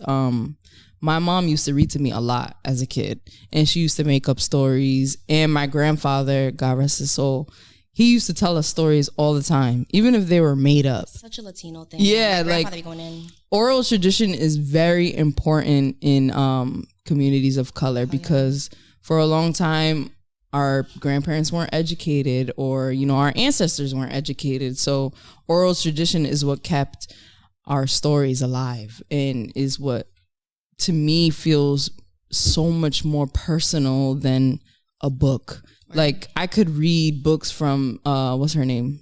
Julie Diaz, right? The author of House on Mango Street. I think that's her name. Julia Alvarez. Julia, who the hell is that? You know, that's somebody I went to school with. Shout out to you. Yeah, right. Julia. I can't even. Anyways, but yeah, I could read a Dominican story, and I usually don't connect to them because they're white Dominican stories that I just can't relate to. But are you hip to Elizabeth Acevedo? Yes. You know what's crazy? She's my sister's sorority sister. She's in Sigma Phi Lambda Epsilon. Yeah, she's dope as hell. Incredible. She started out as a poet, and now she's writing books. But yeah, so like stories like that, they just feel like home. Exactly. And there's something so special about carrying on a story that your aunt, your uncle, your grandmother told you. Right. And I feel like we take that with us throughout life, and then that's how we kind of like pick and choose what stories to listen to, or even what articles to read. You know, we can connect, and it kind of all follows back to your childhood. It really comes back to representation. It's like feeling like you said, even though it can be a Dominican story, it's like if it's a white Dominican, like you don't feel, there's no relatability. Not taking away from the art, but it's like I don't feel, it's not hitting. Mm-hmm. So I agree with that. But what's your connection to storytelling? Because you're a journalist and you write and you tell stories, and you tell stories you help tell others. Sharing stories about the people for the people. That's really I have that in my notes. It's on your Instagram bio. Yes. And just when you were talking, I was like, all right, we're bringing it like to the roots, like, when it really started. And what came to mind was like, I stay telling my mom, like, if my mom brings something up, especially from times before I was born, and it's like some scandalous shit, I'll be like, I didn't know that. Like, you never told me that. And she'll just be like, Ashley, if I had to tell you everything I've experienced, like, we never get to the end of it. But, so I, like I said, my aunts and my grandmothers, like, they're very, like, part of my foundation. And you know what it's like when you talk to women, just even this, right? Like, there's things that we can talk about that, men will not really understand. Exactly. Yeah. And that's just what it is. So, with my aunts and my mom, like, they're like a nice unified pact and everything. And I remember, like, I wanted to be like a sister. Like, when I was the niece, I was a daughter, and I was like, and sometimes be like, okay, Ashley, like, we're gonna have big people talk. Like, you gotta go away. And like, they would like talk about stuff that I couldn't listen to. And I'm like, dad made like a petition, like a letter, like, I wanna be a sister. Oh my gosh. But like with my grandmother, and and I think like you said, like in communities of color, there's so much value behind storytelling, and especially because it's like without us even realizing that there's some storytelling going on. So my grandmother comes to mind, both grandmothers, honestly. And I think too, just with our family members who are older, it's like, you really we take a lot of things for granted. You know what I'm saying? You could have grandparents, God bless them, that are like super healthy, but life, you never know what's about to happen. You know when their time is. And I really, obviously, like when things happen, like tragedies happen, the day that I lose someone close to me, obviously I'm sure there will be things that I will say, damn, like I wish I would have.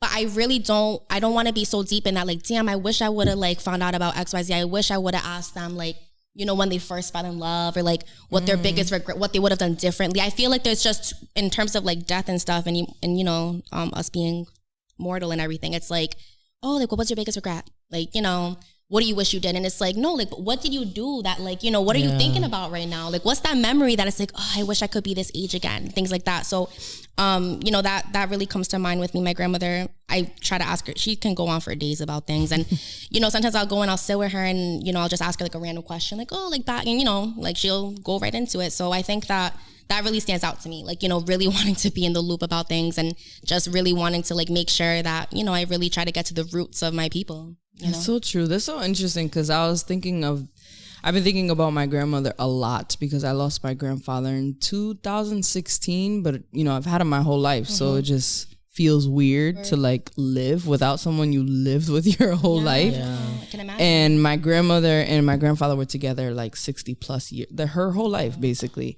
And I'm like, dang, like she's old and I don't know nothing about my grandmother really. Like, and there's so much history in our elders. Like my grandmother was in DR in the era of Trujillo, which was the dictator of DR. So like she remembers those times and I'm like, yo, I don't have to pick up a history book. I could do it from someone that was there. And it really helps with the quality time aspect. Yes. You know what I'm saying? It's like, all right, I want to see this family member more, especially, my grandparents, blah, blah, blah, whatever the case may be. And it's like, all right, so try to get in like once a month, once a week if you can, if you have the time and flexibility. And like, put your phone down. Put your phone down. Turn the TVs off. Because, you go into like your Latina grandmother's house in Univision on Telemundo, and that's just, freaking Poder Once Diez. It's like in the background. That's classic. And it's like, nah, let's shut it off and let's really like talk. I feel like, just storytelling, even in general, like, when you're talking to people of your age group and you're like at dinner, I feel like, now, like, let's really, like, we can post on the gram, like, clinking. But after that, like, please, like, let's just really. Conversation. Just have, exactly. Because and the thing too, even, like, like, with my loved ones, like, if I'm talking to them, and, I'm guilty of it too. I'm not, I'm not a hypocrite. I will say, like, sometimes you're talking to, like, someone's talking to you and you get on your phone real quick, you got a notification, and you're listening.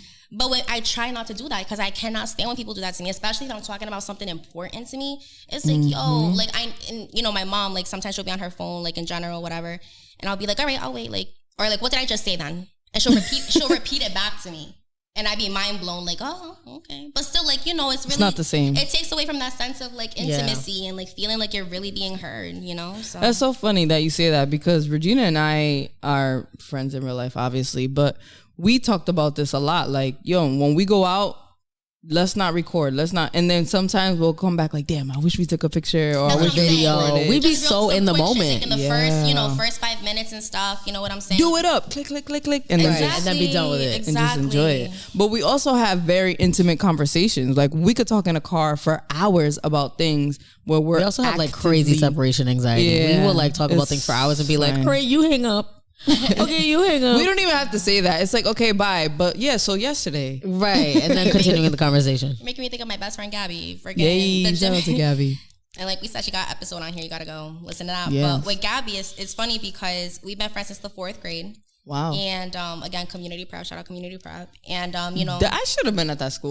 No. Yeah. It seems like all the creatives were there. That's where you belong. And shout out to community prep for that friendship. And with Gabby, it's like, again, since 4th grade, and now, we're adults and everything, and just seeing the evolution of our friendship. And we're very different people. So obviously there are similarities. That's why we're besties. But it's like, we're very different people. And one of our key differences is like, what we share with each other. Now, obviously, we tell each other everything, whatever everything, however everything is. But it's like, there's certain things, like, for example, one time, like, she had a family matter happen, and I found out about it, like, way after it happened. I'm like, yo, why didn't you tell me that? She's like, I don't really think it was that, I didn't think it was that relevant, like, what was that going to do for you? And I'm just like, I would have just, like, moral support. Like, I would have kept you in prayer, like, things like that. So. But Gabby is a storyteller as well, just in a different form. Exactly. Like, that's the crazy thing. So you're both storytellers, just in different mediums. But Regina, what is your connection to storytelling? My connection to storytelling is journaling. I have kept a journal since 2010 that I still use to this day.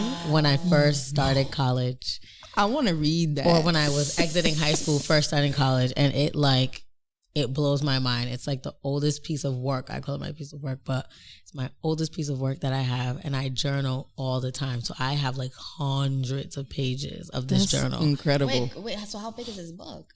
It's a thick ass book. It's multiple. Yeah, I was gonna say, you run out of pages. One diary, going to another one, going to another one. I went digital completely and did it on Google Doug Docs. Funny. So that's where I've interacted with storytelling. 2010, telling Regina? my own stories to myself. One day That's I'm so gonna. valuable. Journaling is so freaking valuable. It's reflection. The things you can go back on, like I have too many pages to go back to certain things. But if I know a certain era of when something happened and I go back, I'm like, wow. Like my own words bless me a lot of the time because I'm like, wow, I really learned from that situation. Or I'm like, I'm going to share this with, if I ever have kids, with my kids, with my nieces, nephews. Or like when you become famous, you can publish it as a book. Yeah. Oof, Exactly. it's juicy, child. I can't even. The tell all. And I also think that there's been like such an evolution in Black and brown media. Like Jesus and Mero, The Breakfast Club, Angie Martinez, who's been in the game for a minute. Drink Champs. Like there's so many. The Read, Okay Now Listen. Shout out to Scotty Beam. I'm after you. Definitely after her. Yes, I love her so much. But there's just so many different forms of media and Black and brown voices out there. How do you guys feel about that? Like, or what do you gravitate more to? Like, what kind of form of media do you like most when it comes to Black and brown media? I feel like there's a lot of that's so powerful that's even happening right now, right? It's like, yo, really think like even though we've lived in a pretty like evolved society, it's not as fucked up as it was in 1920, but it's like you know what I'm saying? It's like the fact that there are as many platforms available and not being censored, like there's so much power behind that. So I think that that's like lit as hell. Sometimes it can be overwhelming, you know what I'm saying? Especially just technology can be, we have like, it's like an overload of accessibility on things. It's like, where do I even start? There's just, it's like, there's so much, Black and brown creators, but it's like, all right, but there's like specific categories. Like there's like the mental health atmosphere. There's like the economics. So there's the LGBTQ. It's like, right. It's sectors. like, there's a lot of it, but there's value in it. And I think that, we're talking about storytelling, and we talked about it in the interview portion of just like me and my own identity and being a storyteller. I feel like it's so different when we hear about these topics, like as a person of color, by a person of color. Because it's like, if you have if someone that, demographically you can't relate to, they can spit the facts. Like numerically, they can throw the stats out there, but they didn't experience that. So it's like, you listen to that, but it's kind of like with a chip on your shoulder, like, okay, but they don't know what the hell they're talking about. So I think there's so much value behind that. A platform that stands out to me, which I'm sure there's like other forms of this, other podcasts or whatever. I got to listen to more podcasts, honestly. I was just thinking about that. But Diane Guerrero, are you guys hip to her? She's like the pretty Latina on Orange is the New Black. Is she the one that was deported at the end? Yes. I love She's her. fine as hell. She and shout out to Dasha Polanco too, who's Dominican. Yes, another baddie. She but Diane, she in real life, her parents got deported. So, that it was very parallel in Orange is the New Black. But the point is, her podcast is about mental health. It's like, I think it's called like Feeling Okay or something like that. But the point is, she brings on different artists and everything and people with these big platforms to talk about, to have these difficult conversations and to talk about their mental health issues. So again, there's so many different categories in it. And I also think, honestly, podcast-wise, I think it's so cool that Stay Silent has a podcast too, like Jay and Sabrina. Which, hello, Sabrina, what the heck? Where it at? We need a new episode.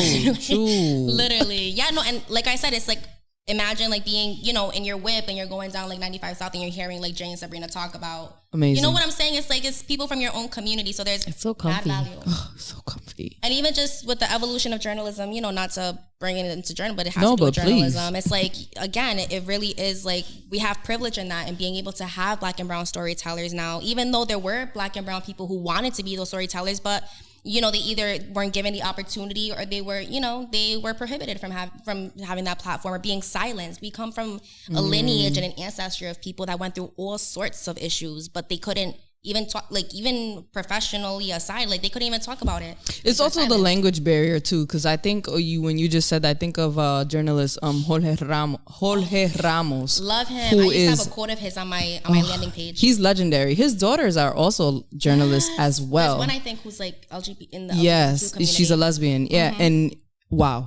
Incredible work, but he has kind of crossed over where he does he speaks English, so he does interviews in English. Now he's able to step into that world. Right. So for me, the Black and brown media has also been a bridge between different worlds. Absolutely. Like the hood and white America, or the Latinx community and like the white community. It's just been beautiful to have this plethora of media, Black and brown media, YouTubers, even, who I think of too? Sasha Mercy. I don't know if you know she is. She's a comedian. No. She's a comedian and she's friends with this girl, Diana, and they have a show on Fuse, the channel, the TV channel. And, she's been a great storyteller as well. Like she tells her own stories from her life on her personal Instagram, but she's also been able to take that and use it to form the narrative. And what better way to get the perspective than from the very people of the culture, you know what I mean? Exactly. And even like, you know, the language thing, like it's just like even like terminologies and slang. That's why Angie Martinez really stands out and be the voice of New York. It's like, I love her and that's even just with my own platform, like with on the aux and everything. I tell every subject before they pull up to the studio or like the day before, I'm like, just a reminder, like this is really kickback vibes. Like don't feel like you need to rehearse what you're gonna say. Like, and I feel like with journalism, traditional journalism, there's this sense of like being scripted. Like you got the publicist right there, like, no, we're not talking about that. You know what I'm saying? It's like, no, let's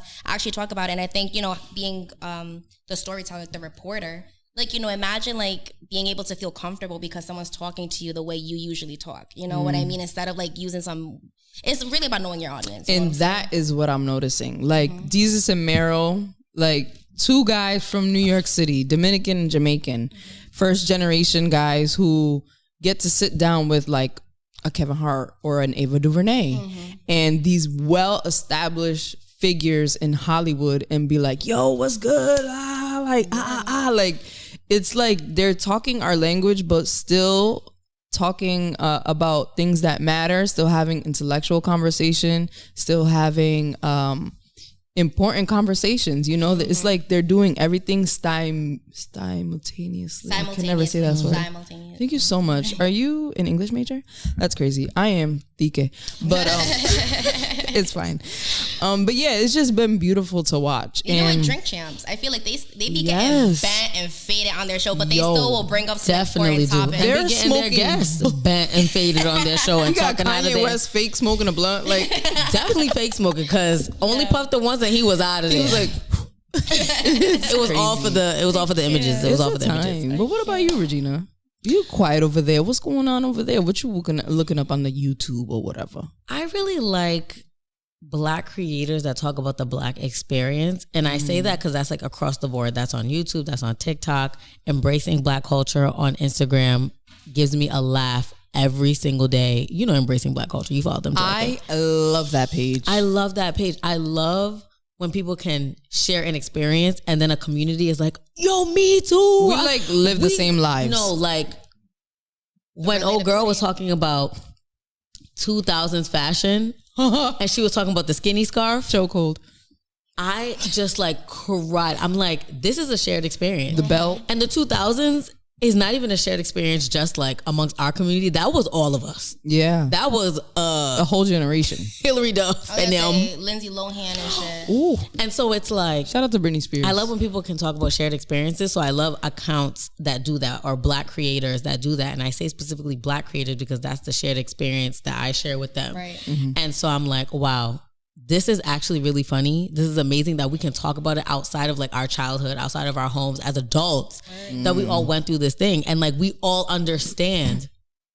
How is that? You know when people put like just the letters out and it's just acronyms? And you have to guess. But like, why do we know what it means? Like, off G, top. blah, blah, blah, blah, and you know it's like, get your ass in the house before you get your ass beat. Yo, right? Or it's like, you either That's inside hilarious. or outside. Don't be letting my cool air out. Like, why do we know? I don't understand, but I it's was gonna say Twitter comes to mind because you be like, you'll see people quote you like, why do we live the same life? And it's like, yo, I thought that was just me. That's one of my favorite Deadass. like forms of storytelling. Us literally talking about our own experiences and connecting like because childhood, of it. yeah. It's like, and now it's like mainstream culture to talk about Black experiences and people be like, yeah, and like other people are like, we have no idea what y'all are talking about. Like we don't clean on Sundays and we don't know what a muumuu is and bonnets, like what's that about? And it's like, no, Just go over there. It's fine. what's that clicking, Steven? Steven.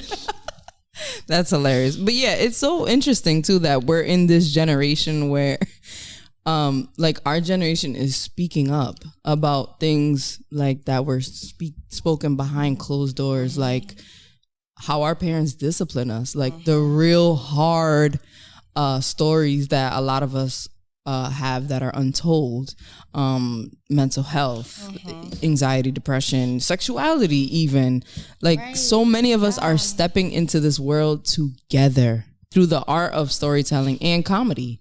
And it's all just relatability. That's all it is. And I think that that is the root of storytelling. To what you were saying in the interview portion is like, even if you're white, but you can relate to something. Right. But if you're a person of color, you can relate, and then you can also empathize and sympathize. You said if you're white, you can relate to something? No, like she's saying like they might be able to. She's saying like if you're like a white person, you're interviewing someone, you could like understand to a certain extent what you're interviewing them about. Like, oh, like you'll know the stats behind it, you know a basic like a generalization behind it. At least from the outside. I hear you. From an outsider. We have to get a little specific. We're on the same team. No, we're on the same. But I also love that like every generation walks so the next can run. Like the way storytelling is happening in the different generations, just like with millennials, with Gen Z, and with like boomers. It's like every generation like walks a little bit so the next can run, walks a little bit so the next can run. Like I was saying to somebody the other day, I'm like, yo, what if we didn't have the Breakfast Club? Like what would we be like, what would be going on here?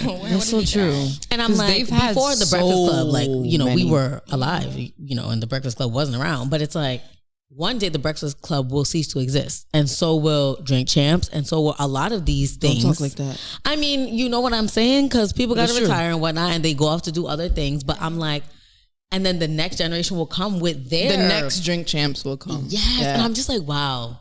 That's amazing, because who were the Drink Champs and Breakfast Clubs of like the 60s? The Breakfast Club was just the movie. Or the 20s. Now when you hear the Breakfast Club, you're thinking... You think of radio. It's a cultural reset completely. Yeah. 100%. And I love that. That's crazy. But then that's where the power of storytelling comes in, because then we get to carry those stories to our children, or look it up on YouTube or on a podcast. You can still listen to it. 100%. I think that's the most important part of storytelling, especially the historical from value. Yes. Yeah. The historical value and being able to tap into your the history of your people, just ordinary, everyday people, and really breaking barriers. Like as you guys were talking, honestly, I was like, and again, it really is in our backyard. Like this is someone in our community, someone who stands out to me. Her name is Valinda. And do you know Valinda? No, does it ring a bell? What does she do? She's a writer. She's a sexuality coach. No. Okay. Maybe if I see her face. Yeah, I did a book review on her book. She has a book of poetry and prose that she put out. I believe it was like, if not a year and a half ago, 2 years ago. But I went on a retreat that she hosted, and she was talking a lot about how, you know, she got into writing and why she talks about the things she does. She was on DJ's podcast, Go _DJ. Oh yeah, his podcast, the plug. This is the plug. Yeah, she was on that podcast talking about you know, becoming a sexologist and sexuality coach. But even on her Instagram, like she'll like, you know, she'll post pictures of herself that, you know, someone's like, oh, you know, will like insult her about, or feel like they have the like it's sexy. Yeah, like they'll feel like it's an invite to get into her DMs, or like she'll be very like transparent about sexuality, or just, you know, things that we don't talk about. And it's like, again, you know, it's like people like her break barriers so that the walk so that the next generation can run. Yes, exactly. It's all about so true. It's all about like trying to, you know, get these taboos to not be taboos no more, because it's a reality. You know what I'm saying? It's part of real life. It's important for us to control our own narrative, because historically white people have been controlling our narrative or erasing our narrative, and making it to be non-existent when really it all exists. And even if we don't hear it, see it, we feel it. It's in the energy, it's in our spirit, it's in our DNA. So it's important for people like us to keep telling our stories, even amongst each other, even if it's not on record and you don't have a platform. But sit around with your girls, your family, and talk to each other, and keep writing and keep telling the stories of those around you, because everybody's story has value in it. So I think that's very important. So yes, I wish we can go on forever, but we've run out of time. You got to come back. You got to even if it's not for an episode, like we could just come here and just chat it up. We also do a podcast called Mic Check. It's an all hip hop podcast. So you can come back to that. You are welcome to come back to that. So girl, can you please bring some Vibe magazines and we can talk about that? I'll bring everything. That's right. You got the Vibe magazines. Hey. Don't be selling them though. You got to hold on to those. I'm not going to sell them ever. But yeah, so thank you for joining us. No, thank you for this is my first podcast. Just the idea of ever being that's on my bucket list. Hey, spark up. And I'm happy it was with you guys. This was bomb. We got a lot of firsts. I'm just saying. I don't want to brag, but yeah. So we're gonna go into Bands' favorite part of the show called Pass Me the Aux. I forgot. Oh my. I thought we were about to just be done. I was ready to walk. I was ready to go. This is the end. So this is the part where we share a song that we want other people to check out, and then you pass the imaginary aux to someone else. So I'm going to pass the aux to. Don't pass it to me. Nobody looks ready. So Bands, you want to pop in real quick? He's over there like me. What you listening to, Bands?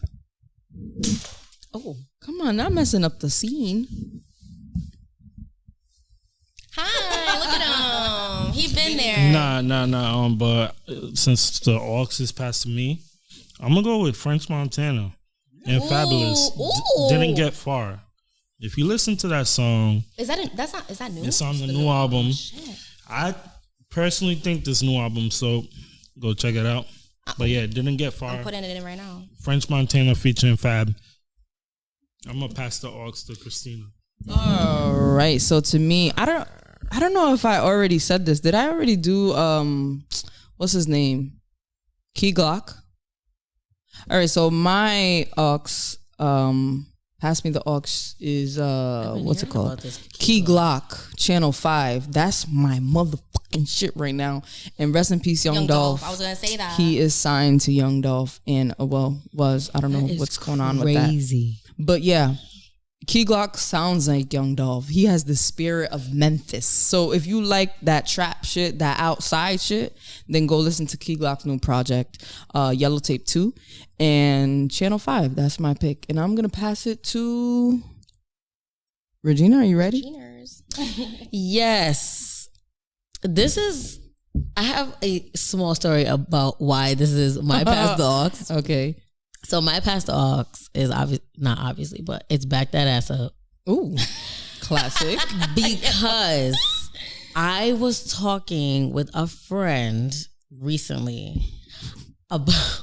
Why are you laughing? Because I know it's going to be something ridiculous. Go ahead. Because I was talking with a friend recently and just talking about music that has transcended time. And so we were talking about how amazing it is that there are some songs like culturally that are like classics. Yeah. And they've been remixed, like the instrumentals have been pulled. My mom says no one's original no more. She's like, y'all ain't original. That's chopped, from this screwed, song. all that. That's a fair point. And so for some reason, Back That Ass Up came in my head, and I'm like, yo, first of all, Back That Ass Up has one of the best intros, period. Second of all, suspense. just the beat is so like unique. Like I've never heard another beat like it. Like I've heard other really great instrumentals. But I'm like, this song has transcended time. This song came out. When did that song come out? 99. Bro, we were children. And now we are like full adults and still in like at parties like. And now back in that parties, right? Yeah, like we obviously never went to Freaknik, but in we were there. I know that was the song at Freaknik. You feel me? So it's like the fact that it's been all this time and that song still like bumps. So good. It's just wild. Okay. And I love that they give us that 10 seconds to get to the dance floor because we be needing it. We be rushing like dun dun dun dun dun dun. Yeah, that's a good one. All right, Ashlee is on you. Oh yes, I'm passing the aux to Ashlee. Damn. So they told me I can only pick one song. I asked before we even got live. I'm like, you could pick two because I'm gonna throw in a bonus one before I end out. Oh, say that. Okay, so I'm freaking obsessed, and I say obsessed because if you chat music with me, like in the past like month or two since this project dropped, it's coming up because I just fuck with it so heavy.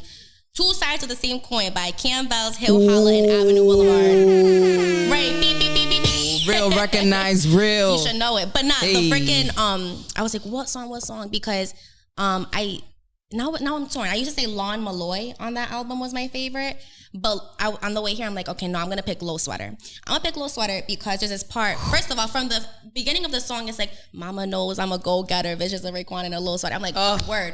But then there's this part. This is when I knew, poetic, because really. it was the first like song on the project. It's like, my CV John feed me chicken and rice. You can't relate unless you live what you write. I'm like, like that really is like Rhode Island shit. You know what I'm saying? That is. CV, like anyone not from Rhode Island doesn't know what CV. It's equivalent to when like Jay-Z spits and the niggas from New York be like, Right, like ballad. But that project, Two Sides of the Same Coin, I'm not gonna shut up about it. I was just gonna post. They're like my top 10 Apple most played album, and they dropped at the end of August, and it's like November. It's so good. It's like 6 out of 6. Shout out Campbell. Shout out Hill Holla. Shout out Avenue Boulevard. What a freaking shout out to Boston. The holy motherfucking trinity. Those 3, because that is like no, for real, a match made in heaven. Right? Jeez Louise, and the visuals. Ooh, yes, nasty. Mm-hmm. No pun intended. Mariah the Scientist. If I had to pick a second one, it would be Walked In, Young Thug, Mariah the Scientist. Oh. Cultural topic. I think their culture shock topic. I think there's rumors that they're dating, speculations. They're totally running with that shit. They were like, he got a girl, right? But him and Mariah were all cozy at Falcon versus Patriots game. Oh right. wow. Listen. All right, well, go publicity. Yeah, right. Go check that out. Those are 2 very good picks. My bonus is Sad Girls Love Money remix. Oh yeah. It's this girl named Amaray. I think that's how you say her name. Featuring Kali Uchis and Molly. Rami put me onto this song, and when she played that this weekend, I was like, I really like to party. You never. You're not on TikTok. Ooh, I don't have TikTok. Me either. So I don't know. So you didn't even get the Steven reference. What's not clicking, Steven? Dang. I'm sorry. My TikTokers, y'all know. I failed. But anyway, this is episode 130 of the Spark Up podcast. Shout out to my hosts and the guests for coming through. Regina. Who knows when we'll get to see this face again, but you could pop in, whenever you want. I'll be here. Bands is back from New York City. Can I come back? Can we do like a episode 130.2 and you can? No, it'll be 131. No, 130.2. That's cute. Hopefully he'll be able to tell us, because it's out in public now. He'll be able to talk about a beautiful experience and opportunity that he had. Yes. Yeah, because he's giving very New York over there. He's giving very I got money. He's giving very I'm a fly guy. My fault. Thank you to Ashlee Reyes once again. Thank you for having me. The journalist of our lives, and she's doing the work, and we'll see you on TV hopefully. On Complex or Complex Ambition. They're a growing network. I don't know. I'm just putting that on the air. Ooh, I know. YI sound hit my girl up. That's where you need to go next. No, shout out to them. That's another great local creative. I love those guys. That's family. I think actually he was in line at the J. Cole concert. I was waiting in line for like 20 when J. Cole for the off season.